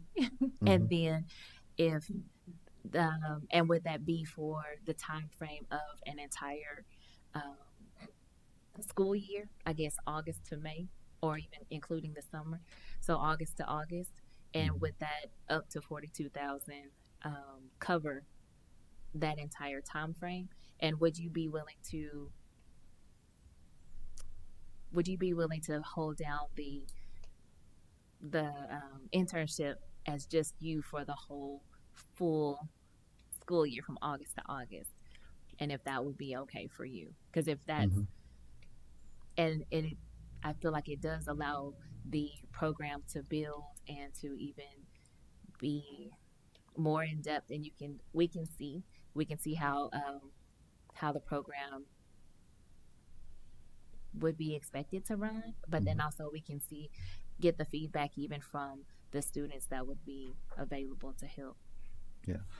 Two, whether it be a high school and a college or two college, is the intent. And it would run by the semester, and the whole year would be determined upon if there were people that were interested in doing it. So, the biggest piece is about marketing and communicating and saying this is available, and seeing if there's any takers, because if there's no takers, then you shoot again for the spring, and you kind of go out there.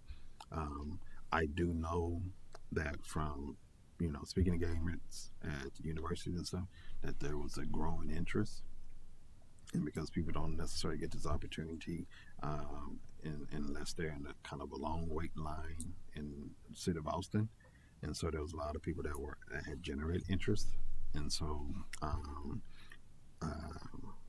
so I don't want to lose that momentum, and I think where I'm a lot later than what I hoped to be at. I was hoping to get it out in June.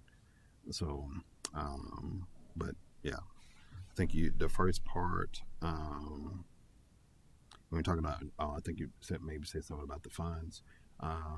So we were talking about, what I'm talking about is less than 5,000 for the year. 1,000, 2,000 for the fall, 2,000 for the spring, and 1,000 for the summer. So depending if there's that many people that actually sign up. So 1 in the summer, 2 in the fall, 2 in the spring is the request. And that was more of what my question was going to be. Is I'm for a program that that will be very beneficial for us, especially with elections coming up, and us having things that we need them communication wise, marketing wise to work on. But yeah, it was that dollar amount, like how much it would be, because all I see right here was potential $42,000. Well, that's for the full program. When you run through the items, you see it's for up to 14 people, with cushion in there for any marketing or training dollars that may need to happen because of the work that's taking place that could be taking place with city staff and the work that they're doing. And so the proposal actually includes both hats.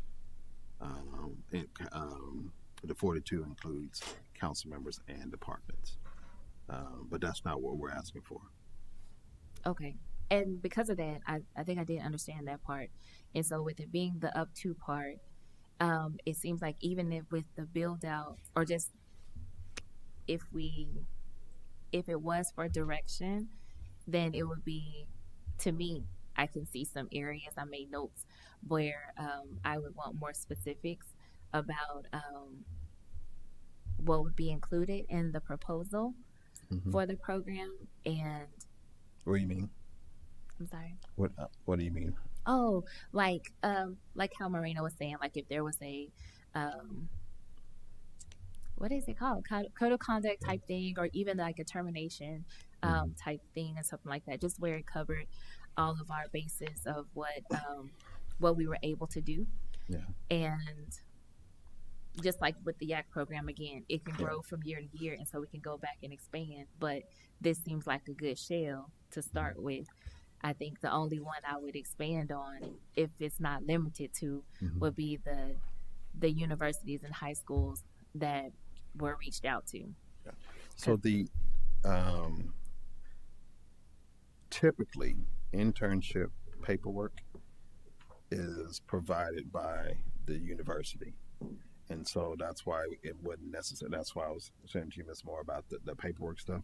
There's a mutual process when we're talking about the internships. And so the student that's applying fills out paperwork within the university or with the high school, and they're doing all that stuff, and then the field advisor or field instructor person, then says, I'm going to commit to this.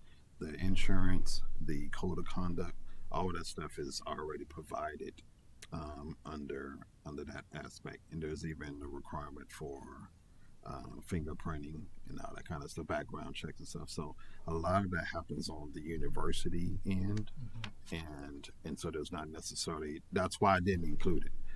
Otherwise, I would have put all that stuff because it would have been for us to create. But in internships, a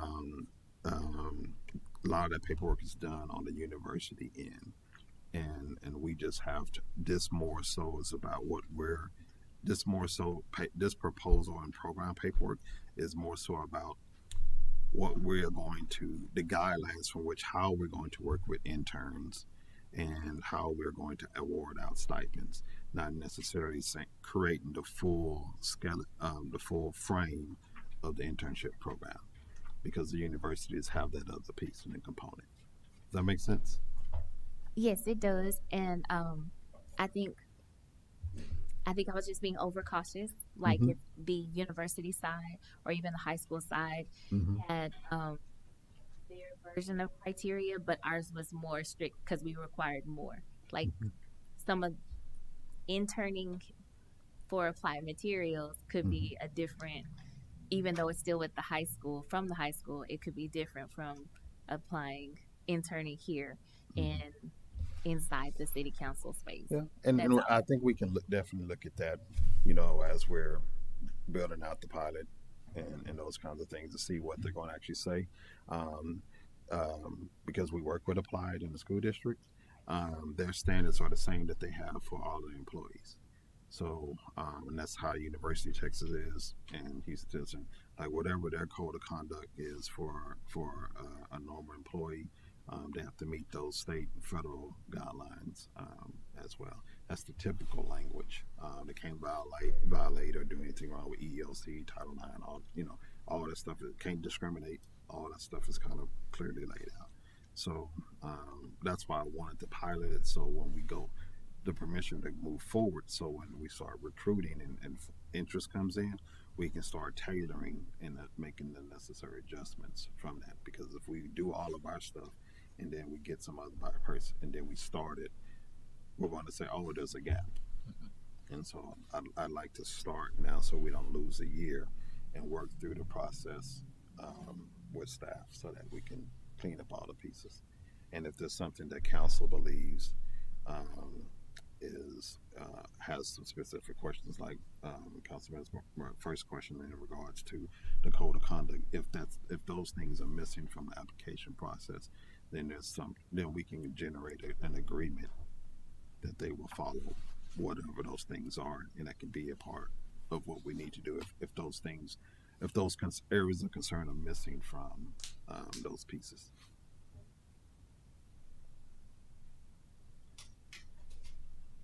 Other questions? Y'all quiet on this side.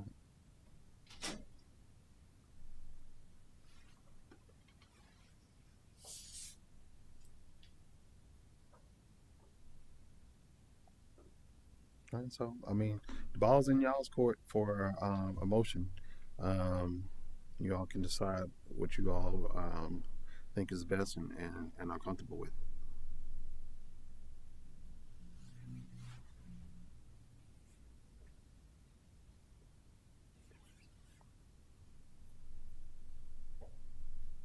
I'm okay with it. I don't, I guess for your comfort, it doesn't have to be, it can be a pilot, but I feel like the wording of that causes it to push back the deadline.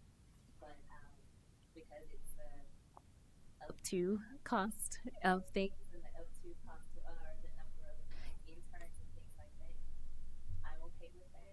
Even with the who has an intern, if it does just start out with you as you, I think that's fine too with the way it's worded. I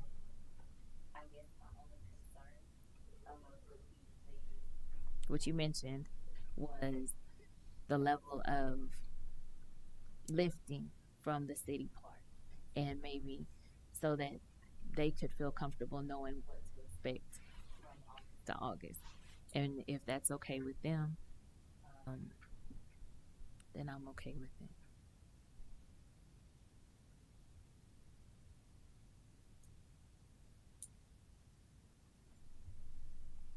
Additional questions, council members, or even staff? Can we make some? Could we still make like little additional pieces, like not with the recruitment part, the partner with public schools or local universities and colleges? Mm-hmm. Is it limited to those, or? No, I think that, I don't remember. Let me pull it back up.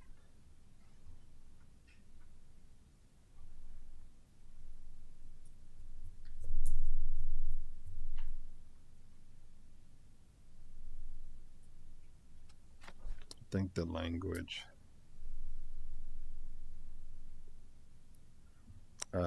is not exclusive. You know, those ones that I knew had expressed interest. So, but it's not. I mean, that's, to me, that reads as a such as versus an exclusion. It says partner with public schools, local universities, and colleges. It doesn't say only or anything like that. One of my thoughts was, because this one may have come also past your way when it comes to the interning. Some colleges and universities have their online programs, but they live here in Manor. Mm-hmm. And so when they do have that internship opportunity, do they get to qualify? Yeah, again, I don't think there's the intention is not to limit a university. There's people that are taking the online degrees for, you know, in out-of-state entities, and they're still doing internships locally because of the process that they've been able to work out. So it's not the intent is not to limit. So if adding language that says such as be accommodating, then, you know, that's our proposal. So, but no, it's not supposed to limit. Would we be creating and gathering some data on this to evaluate the program at the end of a certain time limit to see how well it went out and what needs improving, or what we would do? So usually there's a great question. Usually there's a survey that happens on the back end, one that is given to the intern about the experience, and usually that's always provided by the university or the school, and they share the results back. And so if we wanted to do our own, then, I mean, most of the stuff, anything dealing with forms and surveys, we can chat GPT it, you know, and get it in like 2 minutes. So what? You can. It'll generate the form right away, and then you run it by legal. and get the necessary revisions. But I mean, pretty much, you know, a lot of them do come with surveys already, and they do send the data. It's not like proprietary information. So, you know, I think if, as we going along, if there's specific questions that sometimes you can go in with a full survey and evaluation tool, and then you realize the data you're getting is not answering the question, and so you go back and revise to collect more data, or you pivot in how you're doing the internship or how you're doing whatever you're doing, so that the results can help you get the data that you want to see in your evaluation and surveys. So the process stays a living process, because the ultimate goal is that we start seeing favorable responses from the community, and our communication and our engagement and our ability to advocate at state, local, and federal levels. So if you're thinking about kind of stuff that you want to make sure that you see, then that's, think about that and share that information. Like, I want to know this, if they liked this part of this, internship, blah, blah. Usually they have it. And, if we put it out there and people select, and it's whatever university it is, we can ask them what their evaluation tool is and get a copy of it up front before we even start anything, to see if we need to ask any additional questions.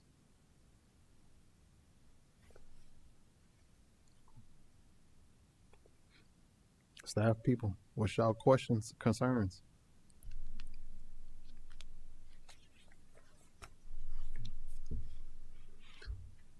No, I mean, I think if you're able to, like, say, get direction from the council, we'll work with you in getting the framework and the marketing piece moving. So just a matter of the council giving that direction, so we can just see if we can get a couple of candidates interested to express interest, so we can kind of finalize that framework. That's it. Yeah. Sorry. So starting off, how we're gonna market it? Like, will you be able to do it? Facebook, LinkedIn, Okay. and then flyers to collegiate departments. So Okay, and create so- create a flyer or announcement, and we'll put it out there, and then have it could be a form where people can just reply back to communicate interest. So, and we could do a QR code. Like, I can do a flyer, but that's what I'm saying. How you guys gonna get it out there and market? I'll take care of that. Okay. Yeah. No, that'd be great. I'm And not then we can asking, I'm not asking y'all to do anything but to help support it, We're so gonna I s- can help build the framework with you all. Okay. And go from there and show you how to build it so it doesn't become a burden, because when you work, when Exactly. you do it the right way with the university, your lift is very, very small. And like I said, the only person that's carrying the load is the one that's choosing to have the intern. Okay. And so, like I said, not to keep calling out on Matt, but when he works with the students through the Pflugerville program, like, so he has to go to the meetings, he has to do that work to and make sure that the tours come around, because he's choosing to do that. If he doesn't want it, if he didn't do his part, wouldn't happen. You know what I mean? So it's the same thing. The intern, the program itself becomes By that available department. as an option, but it only takes place each semester or each summer, depending on the person's ability to actually go out and do the work. So if I'm not willing to go to University of Texas Government And Department be out or there, Houston and- yeah. Citizen and say, hey, do you have an intern, to come and work with me and do those things, then it doesn't even happen. It doesn't happen. It doesn't. No, that's we great. just have something that's available to happen. But if we don't have people that's willing to take interns, then it's just something the city created that's going to always be available should a department or a council person have the time and capacity to actually do it with Fidelity. Okay. And so, but to make sure we have a strong program that can be done with Fidelity, we need to pilot it and put it out there. And see how it's actually. Yeah. We need to start it. We got to structure and it. make tweaks to it so that we can have something stronger for people. Yes, ma'am. So for council members' consideration for city staff as well, one of the things that we can do is come back to you with same thing that similar to what we did with YAC, which was bring you the actual program, because what you see in front of you is a proposal and you can ratify it. You could approve it tonight and then you would ratify it by resolution, but you could also approve it tonight with conditions if you like, because again, the action item is to approve a program. What you could do is you're approving just the marketing of the program, whatever it is that you're needing to do, sir, in order not to miss the time frame is something that could be limited to that, so that then the program is established, but then you're ratifying it by resolution with the entirety of the document with all the input that is provided tonight. Balls in y'all's court. I'm going to All I add. do is ask for, oh, yes, ma'am. Mayor and council, my question would be records. Who you're going to be responsible on maintaining those records. You would have to submit those to me because council does fall under admin. But just so you guys, know that part. Yeah, that's what I was saying when Mr. Moore Anything was- that's created, any new forms, it needs to be filed. There's a retention period that goes with it. So just wanted to bring that up. Yeah, no, that's what I'm saying when Mr. Moore was talking about the workload on staff. I was saying the key, one of the things that is a guarantee is the archiving of whatever's taking place. It has to be archived for city records. So that part I do know. Like I said, but all those things can be built into the process and into a drop folder.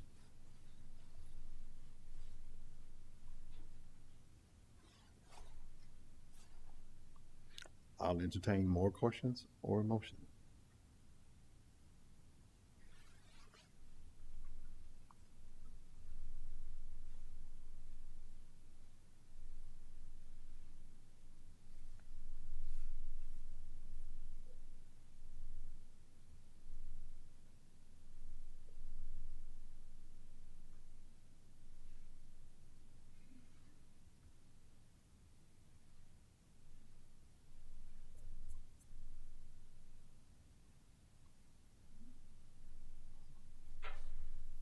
I'll entertain questions or a motion.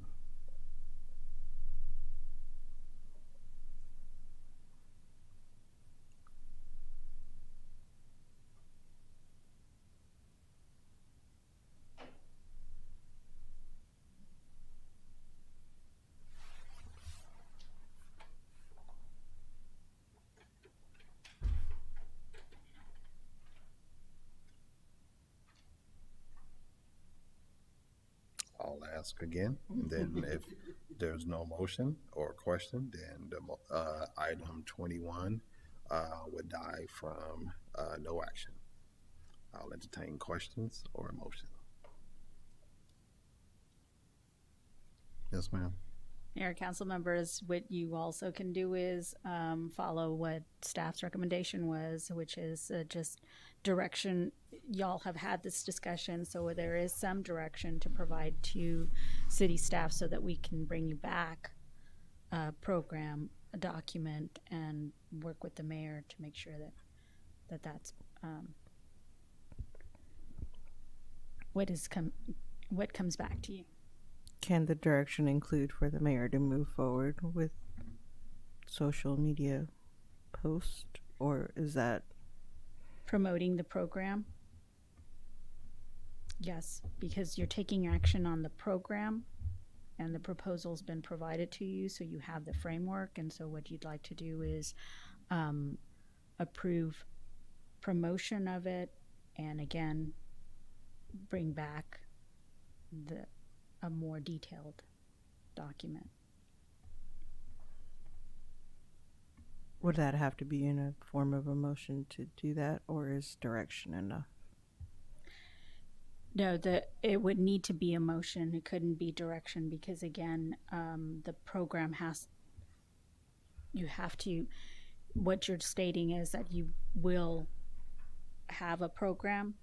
And so, because that way, if the city is actually promoting it or putting it out there, then it can say details are forthcoming because you have approved program and the framework is there in the proposal.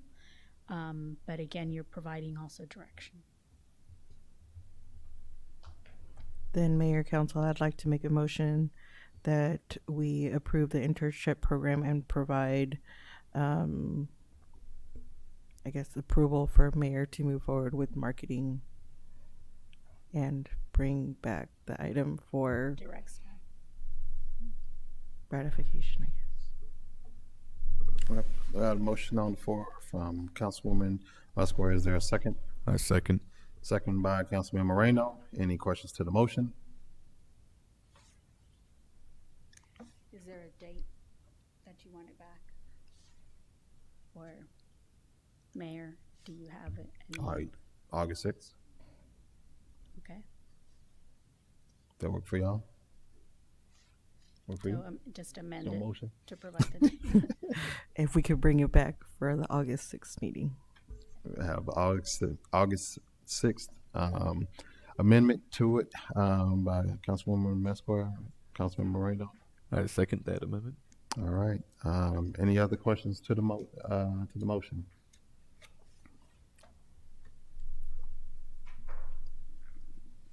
Y'all sure? All right.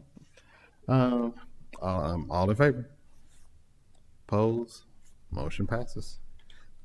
Number 22, consideration, discussion, possible action on the city's policy regarding mayor's challenge coin. Let's see.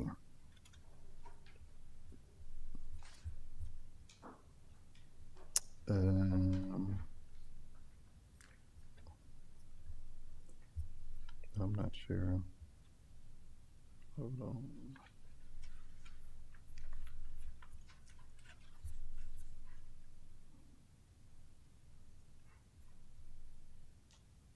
Okay.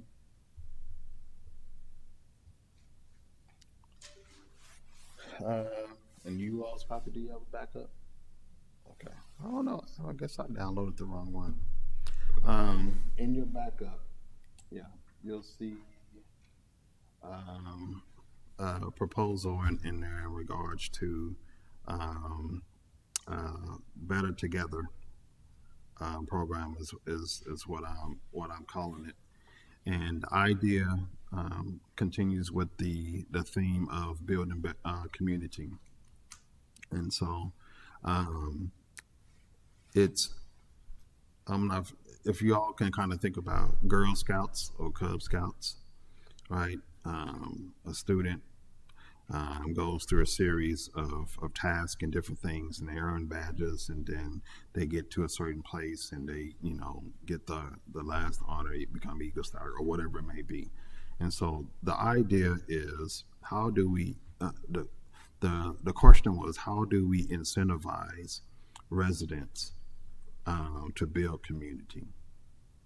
And so we've already, as a council, talked about honoring people, city staff and residents and nonprofits that are doing great work in the community. And so this kind of builds and connects into that space in regards to saying, hey, if you knock out these 7 tasks, if you agree to do it, you apply to, you say, I want to be an outstanding member in the community, so I'm gonna do these tasks. Or you know what, I can't do, I can do 4 of those. Would you consider allowing me to do these 3 in those categories? And I turn in my plan of what I'm gonna do. I complete it in a year. Then you get the challenge coin. You would have helped to get this challenge coin somewhere between 175 people to 300 and something people as an individual. And we will honor you by bringing you the council member to give you a challenge coin to thank you for your commitment to the city and for building community. Could it be easier? Absolutely. But this is not about doing what's easy, but it's about saying what's important and then creating opportunities for doing it. And so some of the tasks were, there's the 7 tasks or 7 categories of which people can participate in. If you can, thank you. Can you go to those tasks? To the task, the 7 tasks, is that in there?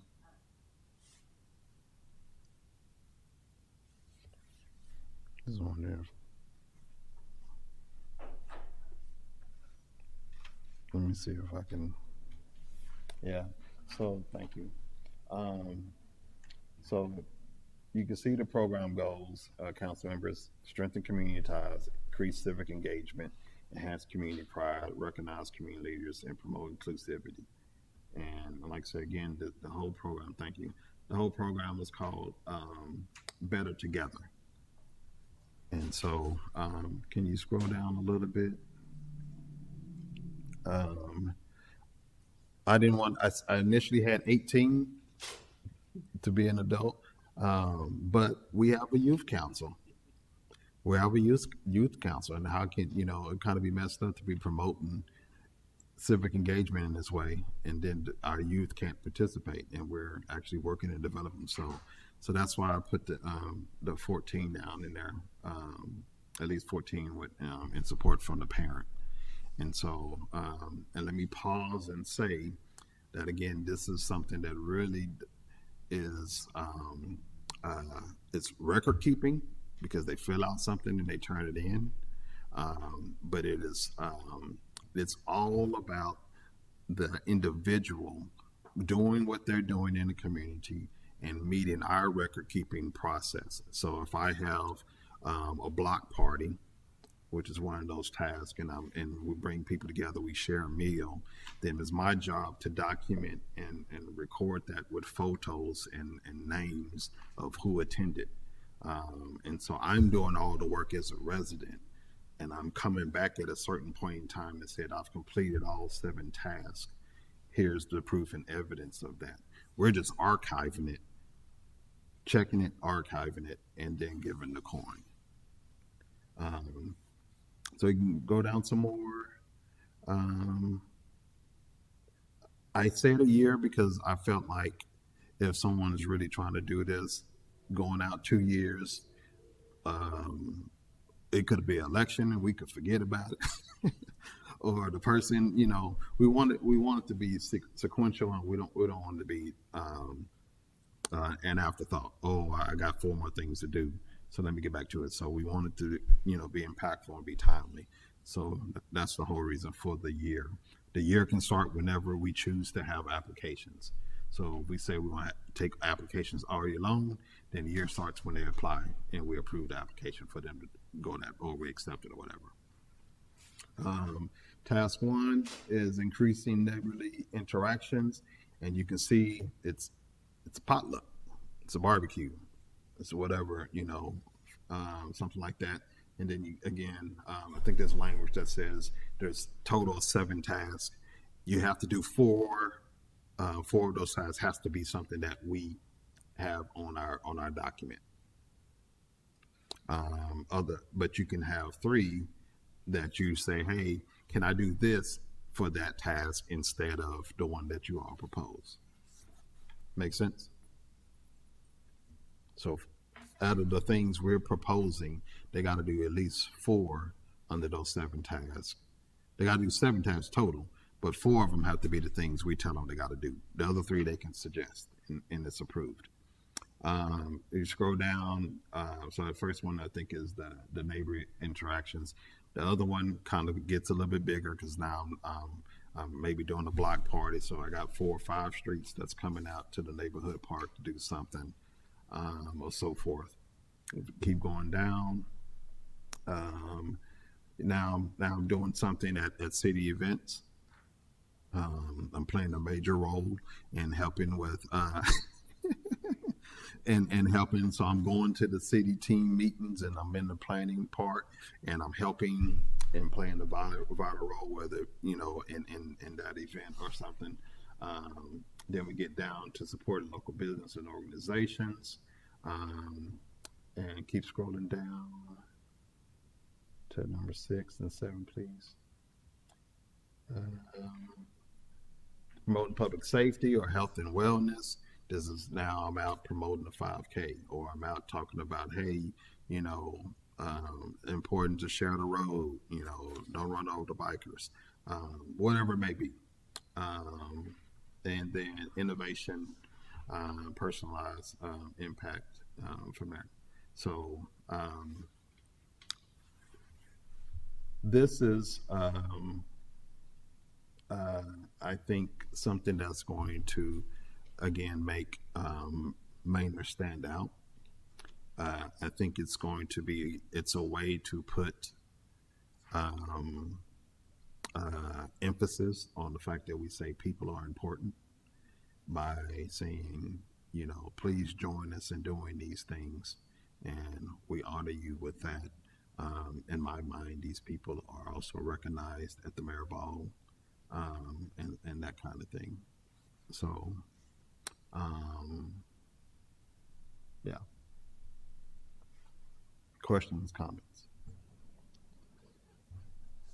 I would say, Mayor, based on with us having a lot of families moving into the community, I think it'd be, from just looking at it and seeing how it can really help, it could definitely get parents, the younger families that we have, and help their, I can see a lot of involvement with those families that's trying to find a place here in Maynard. And I think that'd be the goal, is to try to really hit on that, since we're not, like, we have some traditions, but I think being able to build a framework in which families can say, here's things that we can do together. And I think if we build on that, so that way families can do things together rather than the mom and then the dad, I see that can help do all the things and touch on it, and I think it'd just be good if we can get the support of the HOAs and figure out what can they do and how can we partner with them to just build on something like this, and that way certain people in the neighborhood can really stand out, but also do things at our big events. Questions, council members?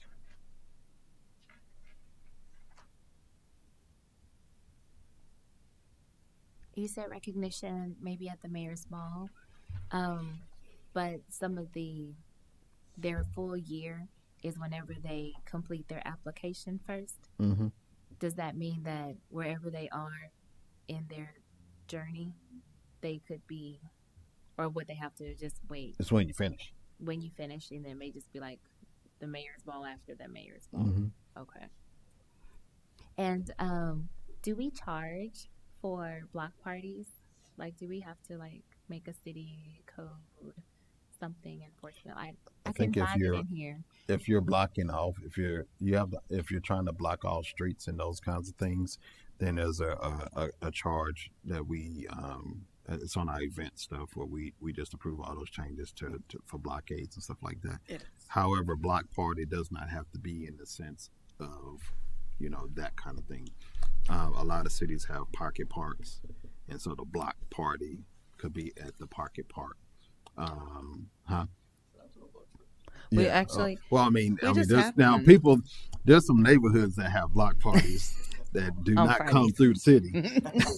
So we just recently had one, ma'am, at one of the neighborhoods, and they did it up at their community center. Yeah. So those don't have to. They have to do a permit. There's not a fee for that. But if they do block off streets, the mayor's correct. You have to. It's city street, so PD's got to be there. We've got to get blockades. So depending on where they do it, there's always options for them to go to a lesser, invasive. Yeah. So, and really on this one, I think the language says provide directions on creating a city policy regarding marriage challenge coin. I think a couple of things is what my recommendation is. One, that you all, if you're a pen and paper person, get a hard copy of it and just spend some time specifically looking at the task and see if there's tweaks you want to do to the task or add additional tasks in there. Looking at the process and procedures and just giving a lot of feedback and notes on that, and turning that in so that the draft can be updated from there. And I don't necessarily have a time frame when I would like to start this. I mean, obviously I would love to start everything like right now, but for this one, I wanted to make sure that you all got some time and task on that, on those tasks, because when we're done, and if council approves this later on, I'm going to ask who would take the challenge with me to do the 7 tasks. Huh? Well, I mean, how dare us not lead by example? So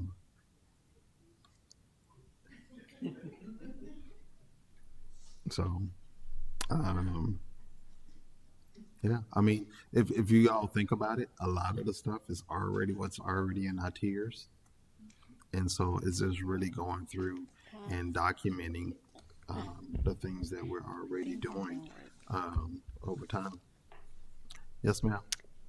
Mayor and council, so I was reviewing this. I did have questions on now that you all have homework, the application process, how that application form is going to look, and then the program handbook. I was kind of curious on what that entails. That's what I was going to ask. Yeah. Is it just a pamphlet? Is it just something like this? Obviously, we'll bring it back. Yeah. Again, this is under city council, so it falls under admin again. So that's Mr. And Moore and I. some of that stuff might just be overkill in the process. And so, you know, I spent some time looking at, you know, what I found on the internet and piecing together just kind of the process and procedures, because I always expect for us to, whenever we start getting ready to approve something, to really go into the logistics of it later on and from there. So I wouldn't hold too much to the logistic part, because the intention is for me, it's always going to be the easiest path forward. That's legal. I also wanted to point out, I did reach out to my colleagues from other cities, wanted to see what was out there, what other cities were doing. I had 0 response, but actually I did have responses on, oh, that sounds great, let me know how that goes. So we'll probably be the first ones to do something like this. I intend to be the first. So they're kind of just waiting to see how. I was I was like, well, I'll get back to you because I have no idea what it's about just yet. No. But I wanted to be before you had submitted this, I wanted to have some kind of policy or a draft or something, kind of give some guidance to see how that would look. So this is going to be helpful. But just wanted you guys to know that I did reach out to other cities and see if anyone else was doing it. And they were just kind of curious on what brought it up and what started it. Nobody else is doing it. I spent some time looking to see who was doing it, and if they were doing it well, so I could find a model, and I couldn't find anybody. And shame on all of us as cities who we all say that we care about people, we care about being neighborly, but we put more of our budgets into policing people than building community. And so all across the city, if you run city budgets, that's what you see. The largest line item is policing people. And then we're upset when, there's no dollars to go forward, or community relationships are shattered because the increasing demand on officers to be so many things to the people. And it's not fair to the officers to have to be all the things they have to be. They got to do community programs. They got to deal with mental health. They got to be traffic enforcement. They got to deal with drugs. They got to deal with abuse. They got to deal with all that stuff. And police officers have a very, very high rate of, divorce and considerations for suicide. And it's because we keep just putting the work on them. And the work is residual work. It's after the fact response work. We know that there's a problem in the community because we're not being good neighbors, but we don't do anything but keep adding police officers and keep saying, we know there's a problem, but we're not going to solve the problem. We're just going to keep adding more work on y'all. And so shame on us for not trying to actually solve the problem, which is being more neighborly. And I hope they are looking, and I hope we do this, and I hope we are very successful. I know we will be, because we have a great community, we have great council persons, great city staff, so I know it'll be successful, and I hope everybody chooses to be proactive with city dollars instead of waiting for problems. And just to add to that, just one more thing, the budget considerations also, it's not budgeted. So whether it's going to be approved this budget season or an amended budget, start thinking about a number. I put a large amount only because I was contemplating if council might want to lump all of it together. This mayor's ball and all that kind of stuff. I was also contemplating if we actually have enough outdoor stuff for tents and all that kind of stuff to have our marketing and stuff like that. So I didn't know if we needed to acquire more of those things for the forums and stuff. But the actual cost of the program is just coins in the time and effort to do applications and then collect and archive the work that's been submitted. So coins are depending on how the size and one or two colors, one color, whatever, can get up to a couple of $1,000 for them. So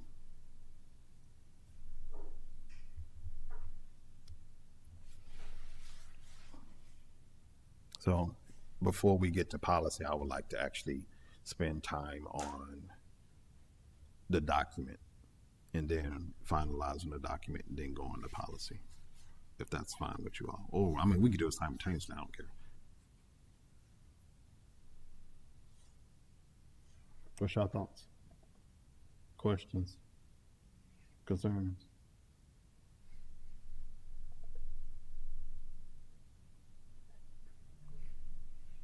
Everybody quiet.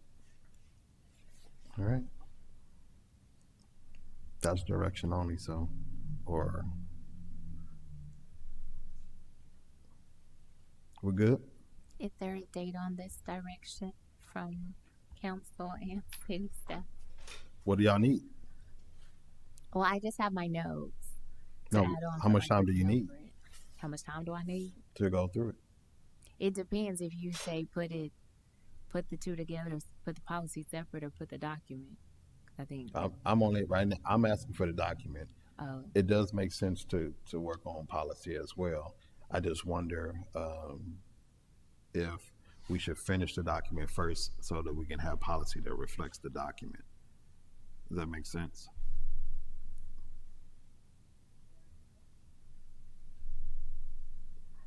That makes sense to you, Yuvia?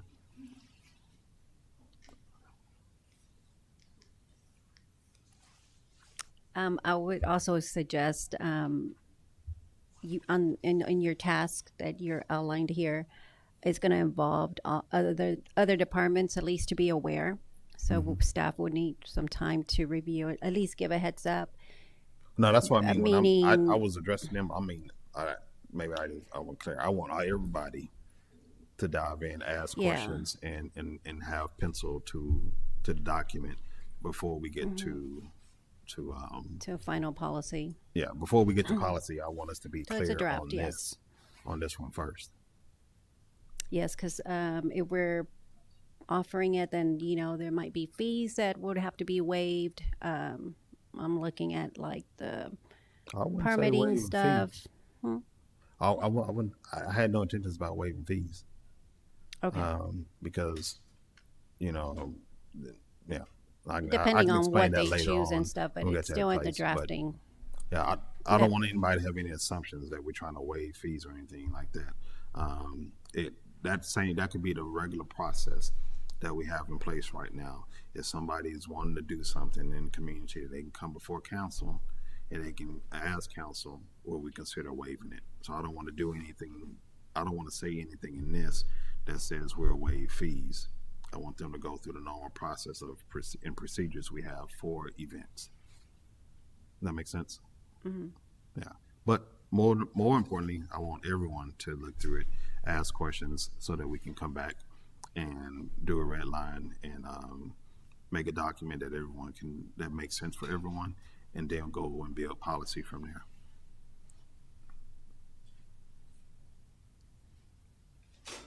I would maybe suggest the new fiscal year to come back to bring so council can have time to review and as well as staff. Oh yeah, I'm not trying to even get to the conversation about the money. I was just answering the question about money. No, not about the money. I'm trying to have it the policy, because you guys are going to be working on a draft. It just as staff will be. You said wait on this. until I'm talking about for fiscal year. No, I'm talking about like October for it to bring it back in October sometime. Oh, I got you. to have time to review it. Councilwoman Hill was asking about, is there a date that we need to bring this back to you? We're already looking in August items. That's a long And then time. September. The second meeting. Sometimes if it's too long, people forget.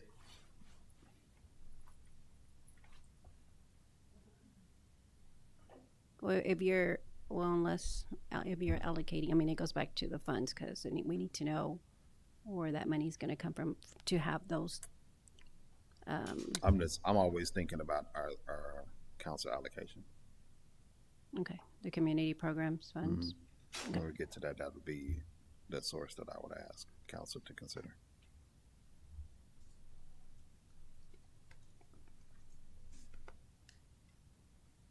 So we're good?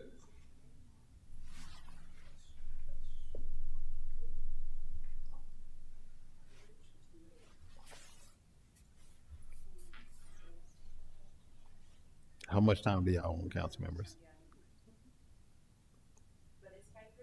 Mm-hmm. Mm-hmm.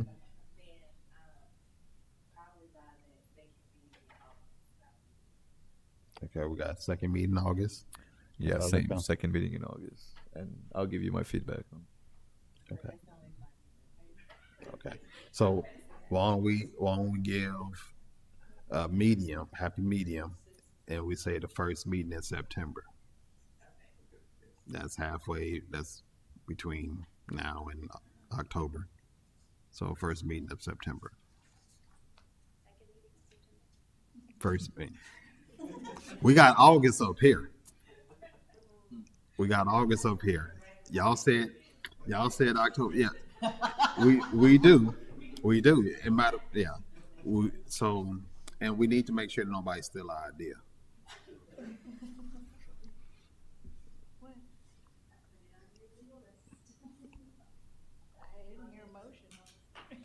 So the sooner you all get your feedback, we'll get you the hard copies some kind of way. The sooner you all get your feedback in, sooner we can get the documents done. Sooner we can work on policy.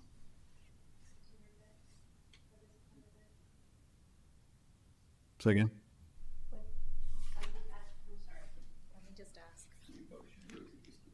This is direction. It's not a motion. That's what I was going to ask her, Veronica Rivera, Assistant City Attorney. What would you like to see back on September 3rd? If it's A red direction? line. A red line of that Yes. document? Mm-hmm. Okay. And then we'd be coming back with a resolution. The following meeting. Okay.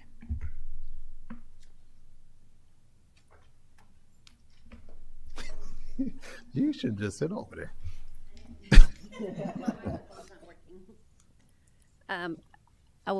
I'm gonna send the document to you all to do the red line. Y'all can do red lines on it. I think they and want a paper copy. Yes, I'll provide paper I copies can- as well. I'm fine with this. You're fine with Yeah. Can we, after we finish tonight, can we just print it? Does that print? I got a new printer at home, so I'll print it. Okay. the? All right. Yes, Cool just beans. email it to me and I'll print it. All right. I'll make sure. But I do. Okay, I'll send you an email. You all an email with the deadline. That's going to be way in advance, in September 3rd. All right. City Council will now convene an executive session pursuant to the provisions of Chapter 551 Texas Government Code.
All right. The time is now 11:44 p.m. City Council will now reconvene to open session pursuant to the provisions of Texas Government Code, Chapter 551. We'll begin with item 23, consideration, discussion, and possible action regarding appointment of members in the Charter Review Commission. Is there a motion on the floor with nominations? Mayor, Council would like to make a motion that we appoint Daniel Mendoza, Myra Nesby, Praise Chixie, April Watson, Shervon James, Julie Leonard, and Pablo Almaraz to the Charter Review Commission for a 6-month term. We have a motion on the floor by Councilmember Moreno. Is there a second? I second. Second by Councilwoman Mesquite. Any questions to the motion? No questions to the motion. All in favor? Opposed? Motion passes 6-0. Number 24, consideration, discussion, possible action on third amendment to the development agreement. We want to push that one back. So can we have a motion to postpone? Mayor, Council would like to make a motion that we postpone item number 24 until the August 20th meeting. We have a motion on the floor by Councilmember Moreno. Is there a second? I second. Second by Councilwoman Mesquite. Any questions to the motion? Being none, all in favor? Opposed? Motion passes 6-0. Item number 25. Do I need to read it? Item number 25, with the motion to, is it 25? I was waiting on her to click it over. Consideration, discussion, possible action on a water supply agreement for EPCOR 130 project. Mayor, Council would like to make a motion. We approve the water supply agreement with EPCOR 130 Project, Inc. As to form and authorize the city manager to execute the agreement and any other supporting documents once negotiated and finalized. We have a motion on the floor by Councilman Moreno. Is there a second? I second. Second by Councilwoman Mesquite. Any questions to the motion? Being none, all in favor? Opposed? Motion passes 6-0. Time is 11:47 p.m. We thank all that contributed to us getting out this evening. This meeting is adjourned.